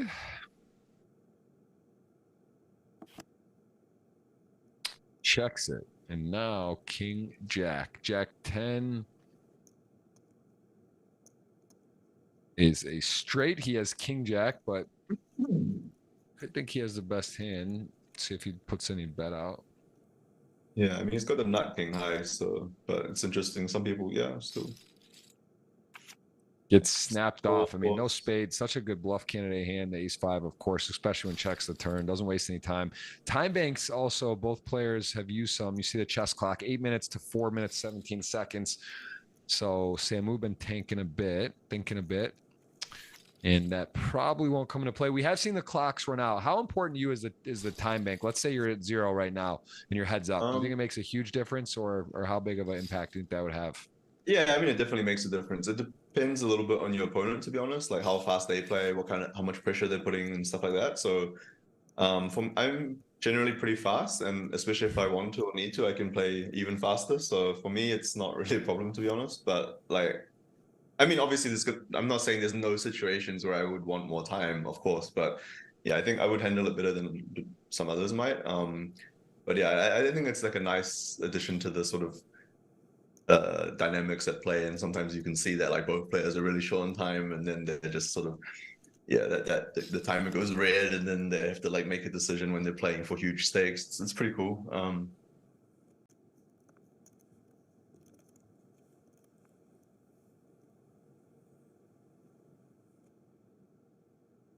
Yeah, Jack 6 here. I mean, ace queen, just ace high, but Jack 6 with a real nice spot, and he's gonna go big. Samu doesn't think about the hero call. Finally wins the pot, right? I think is it the first? Maybe not the first, but it seems like not too many. Ooh, aces, man, best hand in the game versus the worst hand in the game in heads up play. At least I guess deuce 7, technically the worst hand in poker, but 3 high, 3 deuce high offsuit versus aces. That's the yin and yang there for the matchup. Here's a little more in order. Jack 10, Queen 8. You know the computer hand, David. I know that. I know you know the computer hand. Queen 7, right? Yeah, Queen 7 offsuit. That's your barometer. Heads up play. What's in the middle? So these are both pretty middling hands. Slightly better Queen 8 than Queen 7 off, and Jack 10 also connected decent starter pack. And we're going to see likely a limp call even for that sizing. Goes 5x on the limp. Does Samu continue? I mean, yeah, Jack 10 heads up. Yeah, I think it's just does call, and Queen 8. Hello. Trips. Really nice flop there.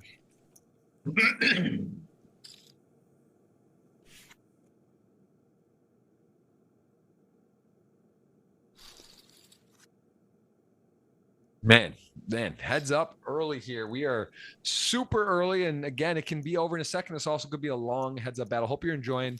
Been a treat to have David on today, getting to pick his brain. I don't think we saw any mystery hands yet or at all. I mean, it's been so fast though. Maybe they kept having hands, you know, they couldn't even queue it up. It was just people were flying out of the tournament. But we are definitely leaning towards your opinion on situation. 1600 watching. Appreciate everyone here. There's the keyword GGMillion space David space your GGPoker username, and we will be picking a winner here very shortly. Actually, I'm going to pick the winner actually in the next little bit because everyone's just typing it in, but a lot of people joining us, and we do appreciate you guys, and we do have several giveaways available today as well, so good luck on that.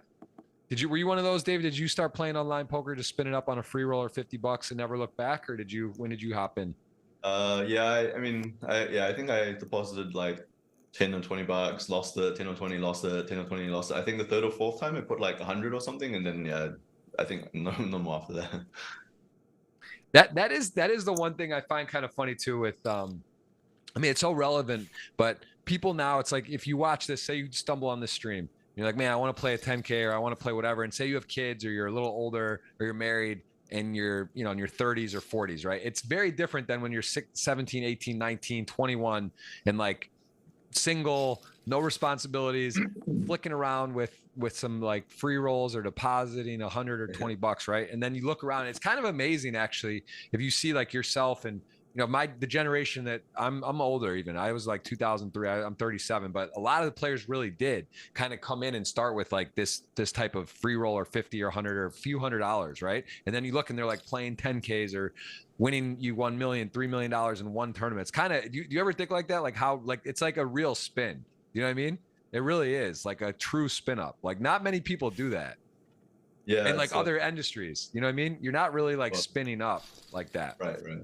Yeah, it's I don't know, from like the journey can be pretty big. I mean, I remember in the beginning when I was playing, I was like, I couldn't believe that people were playing like 50 an hour, like, you know, 25 cent, 50 cent. It's like, I was like, wow, 50 US, especially in New Zealand, you're like 50 USD, like that's so crazy.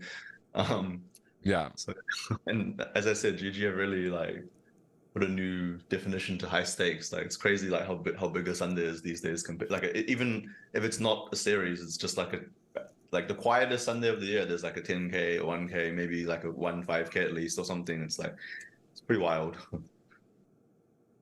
Yeah, King 3, Jack 6, both players with some form of a straight draw, open-ended versus the low and gut shot. King high in the lead, and pretty ambitious call it would be here, although he is definitely realizing shot. He does beat a fair amount of hands, although the river wouldn't be so kind often to be guessing then. Yeah, it's a tough spot. I mean, it's kind of nice to have the king as well, because Alexei probably won't do this with too many hands with a king in it. But yeah, I mean, definitely not an amazing spot. But I think having the double, like having the 6 and the deuce, be pretty likely to make you the best hand, even if you're behind, and also just maybe having the best hand now. Well, interesting. Yeah, I was looking at the gut shot. I didn't see the wow. He just rips it in there. I mean, no fear. Absolutely savage hand there from Alexei. Gonna push him up to over 10 million. But yeah, I mean, Samu's instincts were right. And I missed the double gutter. He was double gutted with king high, which he thought could be good, and he was. But no love lost there. Just rips in the stone cold bluff. Well played by Alexei. Good instincts there. Both players sort of dialed in. Crucial pot.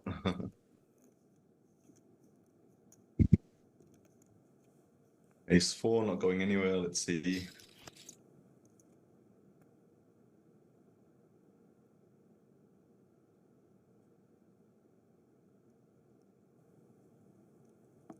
Yep, 7-9, ace-4, ace-4. Gut shot now pairs the 4. 7-9 with really not much happening, although it does pick up the gut shot. So kind of, I guess, one of the better cards in theory for Lexi to, he wants to still tell a story, and he does block, I guess, the nuts there, right? They could have a 6-7.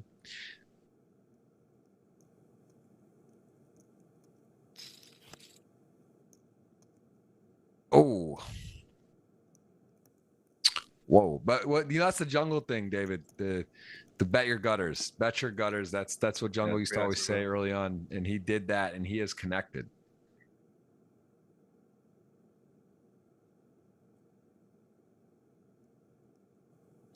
So now he's thinking what size? Well, it just goes pretty big. Oh no, actually yeah. Ace-4, tough spot, huh? Yeah. He's got it right so often, and he does again. Nice fold there. I mean, has Samu got one wrong? I guess he got it in with ace jack to kings and just smoked that. But other than that, I mean, in terms of like calls and folds, he's been pretty dialed in. Queens raise, king 5. King 5 suited. Powerful hand heads up. Gonna be weighing his options here. Does call, and queen's in a pretty safe position.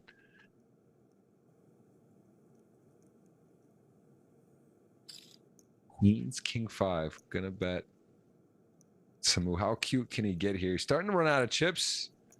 David, this is getting important time here. I think we'll still see a call, and then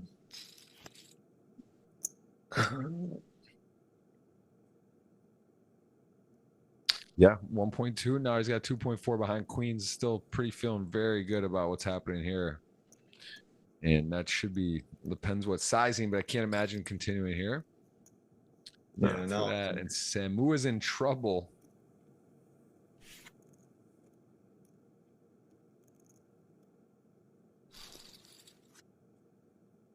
What's the largest tournament you've ever played, buy-in wise? Probably the PCA. Was it 200 or 250K? I think it's 200K, right? But yeah, probably that. Yeah. And the one you won in Triton for 3 million, which one was that?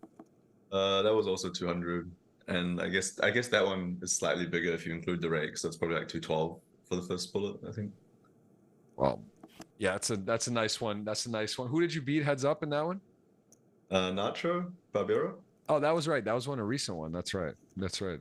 Big score. That's yeah, it's been in the year Nacho too. He's won the bracelet last year. He won some other stuff. He's been on a heater. That's nice. That is 3 million is what was your biggest score before that? Live. Before that, good question. Probably GGMillions online last year. The WSOP one was for what I think like 990 or whatever, something like this. Wow. So yeah, that's got to be a good feeling. Winning 3 mil live. That is quite a score, as 6-3 makes the stone cold nut there. Gonna pick it up. Alexi up to 11.5. 2.5 for Samu.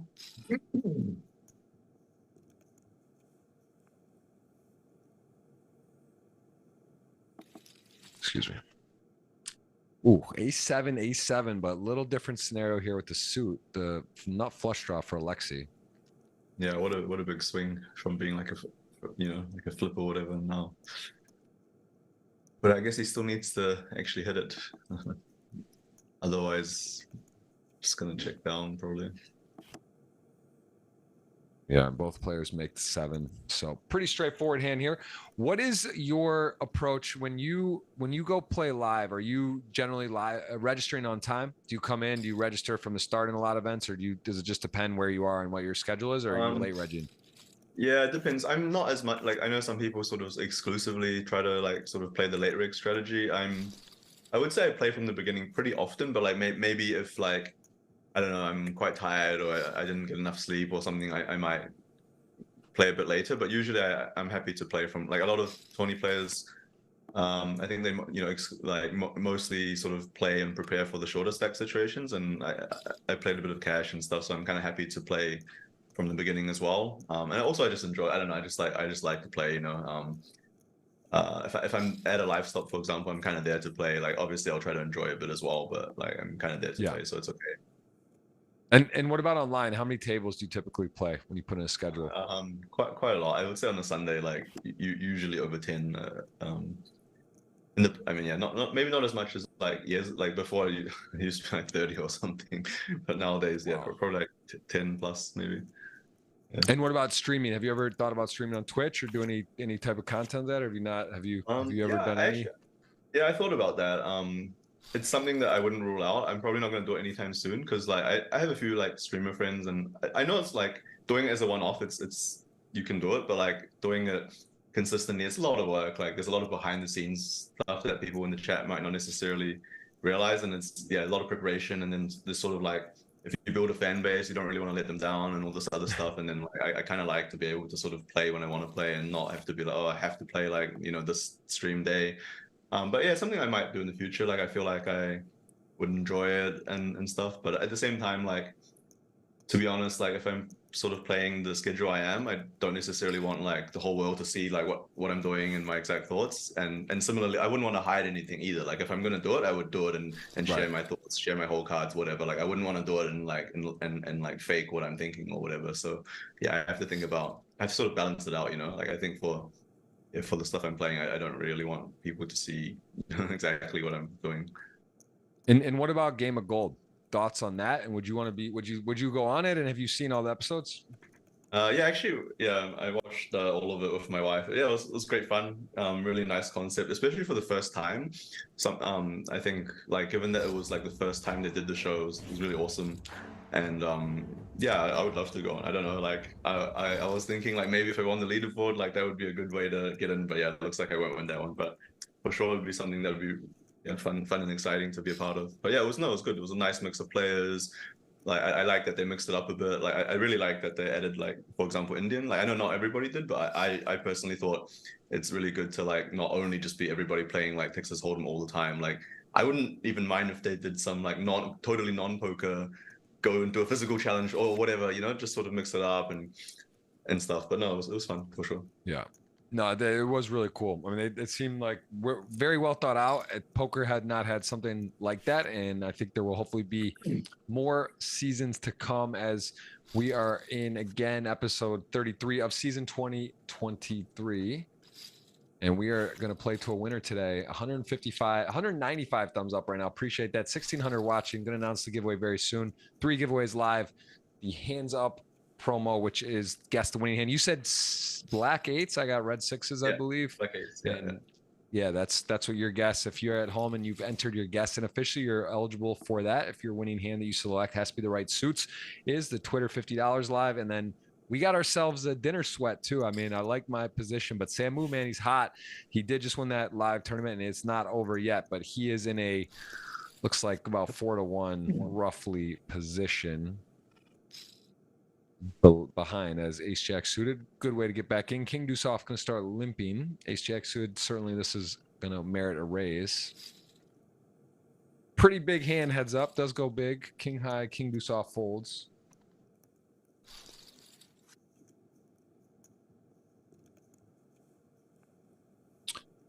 8-4 suited, king 4 off as we see the min raise. Talk to me about limping blind on, or I should say heads up. What the strategy also I see has sort of shifted a bit in general. What are your like sort of general rules of thumb or stack size wise when you get heads up, when you should start considering a limp? Yeah, I would say like generally speaking, especially on the button, you don't really want to fold too many hands. Just getting a pretty good price. Both players have a really wide range, so you sort of usually limping helps if you want to play more hands. And then stack sizes, yeah, I don't know. I think like very general rule of thumb for people, maybe if they sort of have 30 or more, they probably can get away with not limping at all or something roughly. That's a starting point. Like if you don't really know, you can still limp after that, like with more than that, but I think it's less important. But like shorter, if you only play raises, it's just kind of like you can't play too many hands. People can shove on you a lot and things like that. So something like, for example, 20 big blinds, you generally want to have some limps in your game, I would say. Unless you're playing against like a really tight player who just folds the big blind all the time or something like that, you probably want to have some limps, just because you want to play a lot of hands. As we can see from both of these players, very good players who are, playing hands like 9-5 off, can't remember exactly what other hands they've had, but like they're not folding too many hands. You're probably going to fold hands like 7-2 off, 8-2 off, 8-3 off, whatever. But no chance Jack 3 suited folds, or 6-7 off or whatever. Yeah, I mean, this could be over in one. This could be over very quickly. As you said, we're getting down very, very, very quickly today, although still a lot to play. And if Samu can make this a match and double or get back in it could easily become a longer game. But as of now, we see Alexi in the lead, and he does have the best hand here with 11 million plus in his stack. Jack 3 suited, going to fire out a bet. And a very interesting turn as the flush draw comes in, backdoor for Samu. And he's got 2 minutes now on the clock, so that 4:15 has become 2 minutes. Something to keep an eye on also. Could, if he gets back in the game, could end up running out of time here, or at least the clock, right? Jack 3 suited decides to go big and gets a fold, forces a fold from Alexi there. Nice bet, nice follow through. Yeah, so like 4-7 off, you see this player is not folding that. It's a relatively weak hand, but heads up, it's not like an amazing hand, but it's just like compared to folding where, you get to call and try to see the flop and potentially still be able to bet even if you don't hit anything. So yeah, don't want to fold too much. Yeah. 2 pair there. Missionary top and bottom picks it up. Alexi, though, doing his best to go wire to wire with the lead. Very hard to do. Samu and Chris, they kind of went chalk. They started 1, 2, 3. They're going to finish one, at least top 3. The 3 of them. We'll see the order here. If Alexi can hold off Samu, we will have a new GGMillion online champion at least, and Samu did win the live version. So not too many people have probably won live and online, right? I guess trying to think. I mean, they've been running it now. Most Triton stops, some other places. Trying to think who's done it. Because they've only done millions since Vietnam, if I'm not mistaken. Yep. So Chen Wei won twice. I'm pretty sure he hasn't won online. And then, yeah, Samu could be. He still has a chance now. And then, who else was there? London. Who won in London? Santosh won. I don't think he's playing the online weekly. Luke Greenwood, maybe he's won online. I'm not too sure, but he won live in London, I think. Or was that Fedor actually? No, Fedor won the one in London, I think. Okay. Oh no, I'm getting confused. Did Lucas win? No, Lucas, I think maybe won a different 25K or something. I don't know. Yeah, it might have been done, but it's for sure Samu to do it in the same week, effectively, within 10 days. That's pretty strong. Pretty strong. 9, 7, 10, 4. We're gonna make 2 pair, and if Samu decides to bluff this on this particular run out, don't think it'll work, but let's see what he does. He's got one of the worst hands he could have. Yeah, now we can see the whole cards. Basically, it's like, how much is he gonna lose? Goes for the block. Probably gonna see the raise. Oh no, just the call. Interesting. Yeah.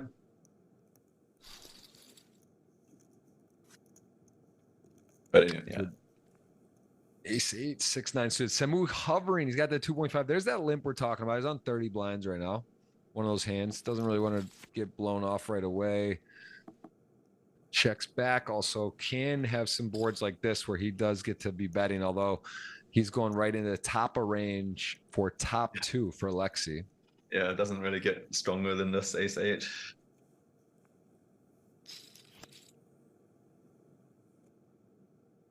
Wow, that is a lock on the hand, and actually a card where Samu gets to pick up the turned equity. Although, let's see if he is going to go blasting here. Does not. Just dialed in. So his figures, okay, the ace I'm not shaking. 8, definitely a possible card my opponent can have. I do have the flush draw, but I want to knock it blown off. And as we know it, he's drawing dead on the turn.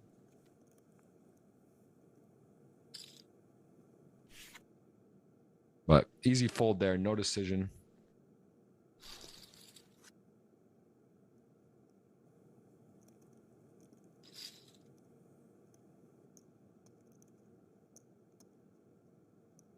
And 4-7 King Deuce. Who any hands stand out for you today in particular? Like one specifically? Or there's someone that's played you thought played really well? I mean, honestly, like from what I saw, like everyone, played pretty well or very well even. Like there's just not too many I think there weren't too many like huge decisions that I can remember that were like could have gone too differently. Like I feel like people just sort of did something that made a lot of sense. And obviously people had slightly different approaches. Some people were a bit more looser and stuff. I mean, shoving the queen jack suited is a pretty bold play, and it was like getting through against the ace four. That was a pretty key pot. I mean, he didn't really manage to get too much further, but I mean that certainly was a pretty aggressive shove, and it worked out. And I mean, also earlier when the person who got, I think, 5th place folded the ace king, perhaps they would have busted in, and instead of getting 8th or whatever it was, they laddered up, get a 6-figure score, potentially the first one, maybe not, but yeah, that was potentially a key hand depending on how you look at it. Yeah, Soto 61 folded there. I mean, that was interesting, but it did work out. Just sucks when you end up getting 7th or 6th or 8th or whatever. But he actually did get this like a 70K ladder, I believe, or he got 5th for 111. Yeah. Yeah, and yeah, I mean the ace king aces. I mean it wasn't too interesting of a hand, but it was pretty brutal 3-handed to get it in for like 45, 50 big blinds. Both players just kind of stand and play. So, yeah. Yeah. But yeah, a lot of. I mean, also like they weren't really huge pots, but the hands where Alexei, folded for like 250K, it's like maybe it wouldn't have mattered, but it's pretty impressive. Like it's just he called the turn with a double gut shot and a flush draw. He hit like one of the best rivers, and he still folded to the 10-15% bet on the river. And yeah, I mean it's not a huge. It's not like he was facing all in or something, but like it's still like these are the kind of things that the folds that sometimes if you make it, it can make a pretty big difference in the long run.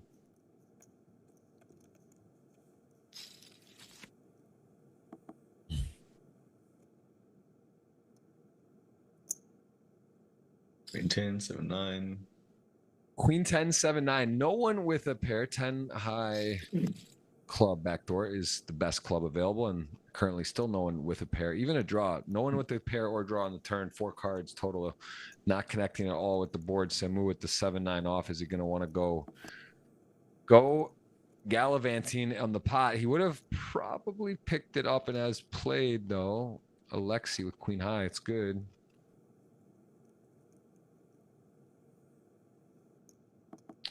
It is the best hand.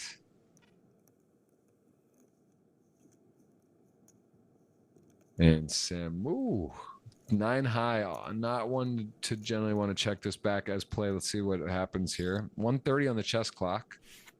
He is going to bet, and nice, wins. Yeah, I mean, these were also very important hands where he had the 7-9 now. Earlier, he bluffed in a similar spot of Jack 2 off, I think. And I mean, very reasonable plays. He had kind of towards the bottom of his range and stuff, and other player happened to have also towards the bottom of their range, I guess. So, but yeah, still just very important to be able to, pick up and identify those spots where you might want to like at least sometimes bluff, and yeah, very key pots to just sort of, I don't know, check and win 0, but then if you bluff, you can take it down. And it's also important, like as a like if you're playing against a good player, like you need to bluff sometimes, because if you have a good hand, you want to get called, right? So, and if you never bluff, you're not going to get called. So that's kind of like a pretty basic poker strategy thing, but it's still very important.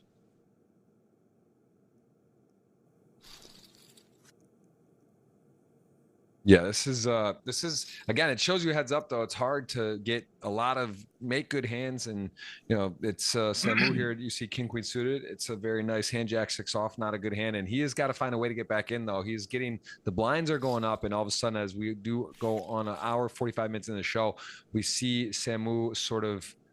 Yeah, he is out chipped significantly, and he's going to need to find a way to get back in. The jack four off, nine deuce, no one with anything nice there. And I guess, like, who would you say, if all things equal, who would you pick in this particular lineup based on what you've seen today? Who do you think, if say they got 6.5 million each right now? Oh, I mean, that's a tough one. I mean, they both honestly played really well. I would say if they had 6.5 million each, I'd probably have to take Alexi just because he's play high stakes cash. He's played some heads up against some of the best players in the world at heads up. So yeah, I think like it's kind of and there's also no ICM at all. So the tournament experience isn't really going to help Samu in that regard. But yeah. I think shorter stack, it's definitely possible. Samu might have an edge or something. Like not from what I've seen. I'm not saying that he definitely played better, but it's just like probably he's the opposite is true. Where he's probably played much more like heads up in a tournament scenario where there's an ante, all this other stuff, with 20 big blinds and so on. Whereas yeah, with like 60, 100 big blinds, things like that, Alexi would have probably played more. And again, it's just when you play against some of the toughest players in the world at a particular discipline, you're just going to get better. You're forced to, otherwise you're just going to get eaten like by a shark. Yeah.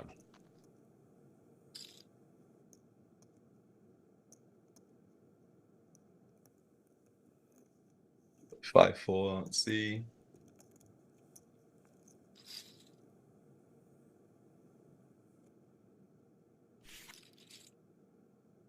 Yeah, it's usually when both players kind of have a crappy hand and the one with the more aggressive action. That's sort of the cliche goes. But yeah, I mean, he had a pretty decent hand, I guess. Five high, but still, or six high, but still had a flush draw and gut shot or whatever. So, but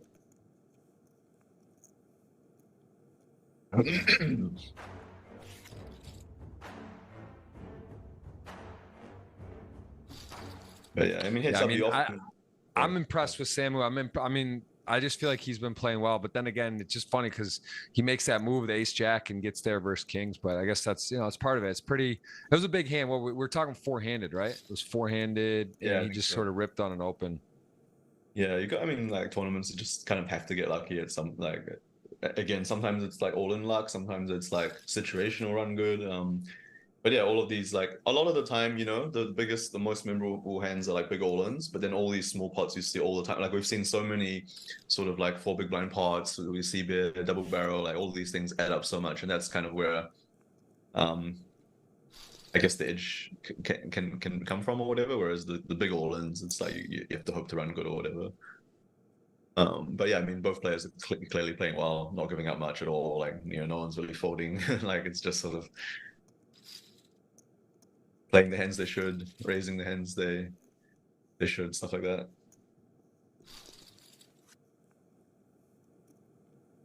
But blinds are going to go up in one hand. So, oh, is it 10 hands or one hand? It's a little bit blurry on my screen, but.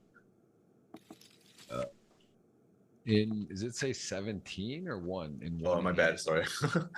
Maybe it's 17. Yeah, it is blurry on mine as well. But we are, again, blinds going up, and we are still in a spot where Samu is going to need to get it going here. He's sort of been, Lexi didn't win a hand for a while, and then all of a sudden it was just a Samu show, but now it's sort of reverted back to Lexi. Although here we go, Queen 10 and Ace Queen suited. This is on 20 blinds all of a sudden, where Lexi's gonna potentially be going to a flop and be in some trouble. There are some flops here that could be problematic. Queen, this is definitely one both players connect pretty well with neither one having a pair.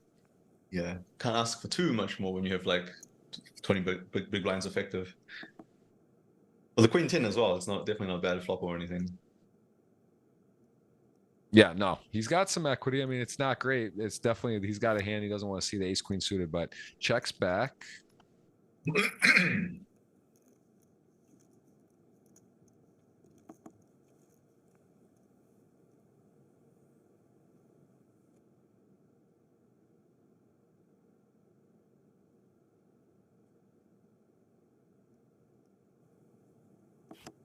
And checks again. Makes the nuts on the river. Queen 10 doesn't bite. Samu has a winner. We know that. 100% by his name. That is a locked hand. He's down to a minute on the chess clock, taking a bit of time. He does this. He uses time. He seems like a very balanced time bank player, right? He's like, when he's had it, sometimes when he's bluffed, and he is going to check over. Sneaky. Very tricky there. Slips it 3 times, makes the nut flush, and now Queen 10. Does it feel inclined to be bluffing here? And he is. I mean, he's obviously just going to shove. I'm just going to quickly run to the bathroom. Yeah, no worries. We are still, again, heads up here. Samu, you're live Bahama WSOP 10 mil guaranteed champion. I played with them. I actually doubled queens of tens just for the money, maybe like 15 off the money. Sick field. Went to like 4 in the morning on day 1, and he had tens, I had queens, and then I think I had a million, and he had like 400K. Start with 250. Made it in the money and did a little better than that. Took on the whole tournament and won 2.7 mil.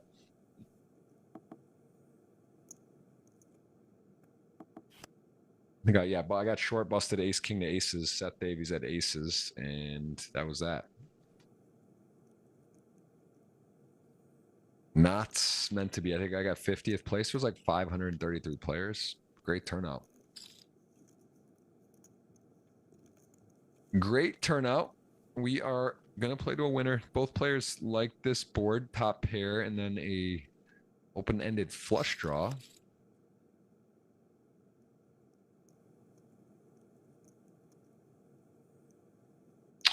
And a big brick 9 on the 9 for top pair. It's going to be good here. 7, 8, 9, 8 deuce.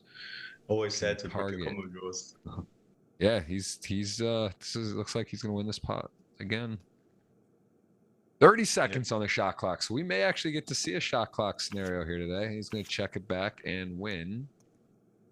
Yeah, I was gonna just comment as well that like it'd be interesting if someone makes a bit of a comeback and see what happens with the shot clock. I think he seems like somebody who needs his time a bit. Not that it's a criticism at all, obviously, but it could be pretty interesting. Whereas 5 minutes is quite a lot. Alexei should be fine, I think.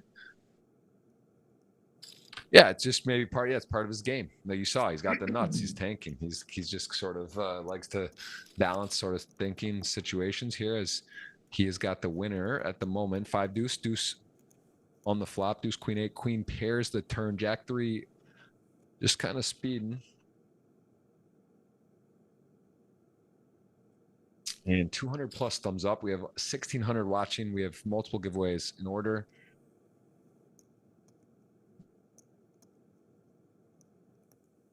Putting the pressure on. Put the pressure on. He is going to stick in there and call. And now on the 7, the river, 5 deuce is a winner.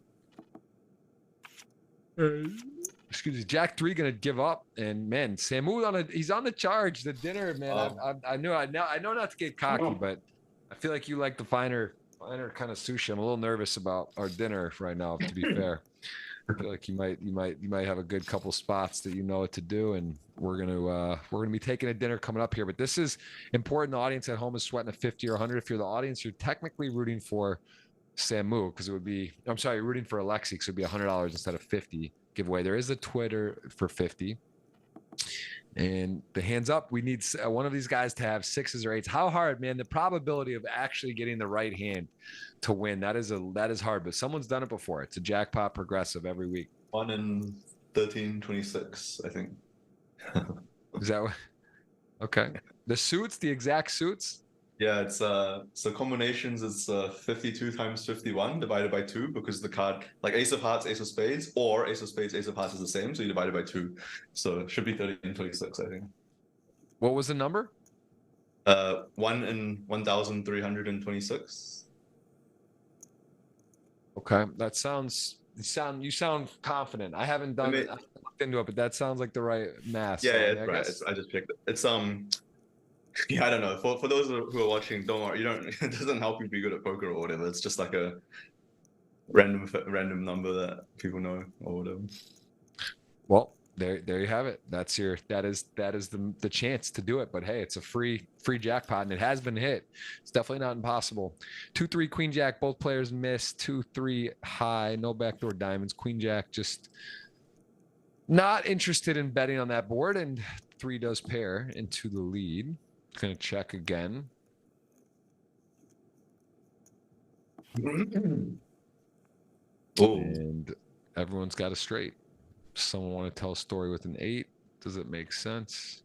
15 seconds for Sabu though on the clock. Oh yeah, he's gonna run out of time.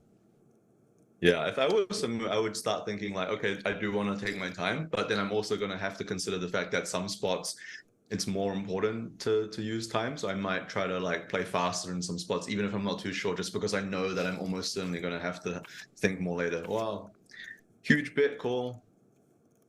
Not getting that one through. Yeah. 4 million, 10 million. Isn't that where we started? Just about 10 million, 4 million. We're back. It's been sort of yo-yoing around. 2 big hands. Clubs would be disastrous for Samu here. He's got 5 seconds on the shot clock. That will come into play here certainly very soon, but the blinds will keep going up, and we are going to see some poker high stakes playing for a lot of money. And hello, David. Hello. This is the one we were talking about. This is how things can happen. I mean, money could get going here. I'm going to choose the winner of the giveaway as well because, oops, I got the wrong thing here. Let me see.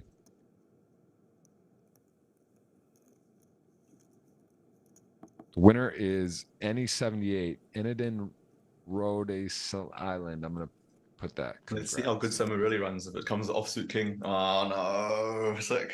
Wow. Wow. All right. It was a pleasure, Jeff. See ya. Yeah, David, this is I mean, boards paired.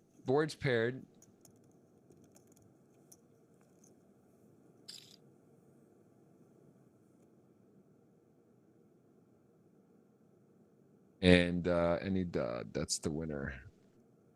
I will eat my hat if he doesn't shove. There it is, the shove, and Good Samu game. with 3 seconds on the clock too. Not time to think about it. There's no way he's gonna world class lay this one down. I mean, he just beats all the other flushes though too. That's fucking bold to click the emoji like if you time out or something. Like I would just click call. Wow. Like, I mean, yeah, you can be. That is bold, and that is going to be a second place for our current champion of Bahamas, and Alexev Borikov. Congrats to you. Rocking a donkey emoji. Certainly not a donkey. Played world class today, and that is going to earn a $100 to the name I mentioned on the giveaway. And David, man, I appreciate it. I know it's early in the morning where you are. It's been great to talk and hear from you today. And any takeaways from this final table? Any advice to anyone out there? Give me some parting thoughts. Yeah, I mean, just, honestly, I think like everybody played pretty well. I think for those at home who watched, yeah, I think there's definitely some takeaways you can get from all the players. Heads up, you can see there's a lot of like people playing a lot of hands, and ranges are just kind of wide, so the threshold of like what hands to bluff and stuff like that changes a bit. So yeah, it was fun, and yeah, it was kind of funny how it went so quick, and then at the end it kind of like took a bit longer again. But yeah, no, it was a pleasure, and thanks for inviting me. Yeah, no, I appreciate you reaching out, and again, welcome on any time if you're ever around. We can't count on you because you make a lot of these final tables, but I will plan to see you in Jeju. And again, you won the 200K, the invitational, the 3 mil there, beating Nacho. Heads up, pretty massive score. You guys can follow along with Miss Oracle, the username, I think, across a lot of sites. And of course, we see you on the GGMillion very frequently. And what's the Instagram and the Twitter? Where can people follow you though? Twitter, Miss Oracle Poker. Yeah, I can't remember what. Maybe on Instagram might be Oracle Bamu, but I'm not really using it anyways. All right, well, guys, you heard it, you saw it. Number 2 now, and Samu is going to extend his number 1 leaderboard from live and online. A little sad for David, but hey, something to shoot at. We know you'll be right back in the mix, and always dangerous. Always appreciate the time. Thank you so much. Great to chat, and thank you so much. We'll see you on a future show. Cool, sounds good.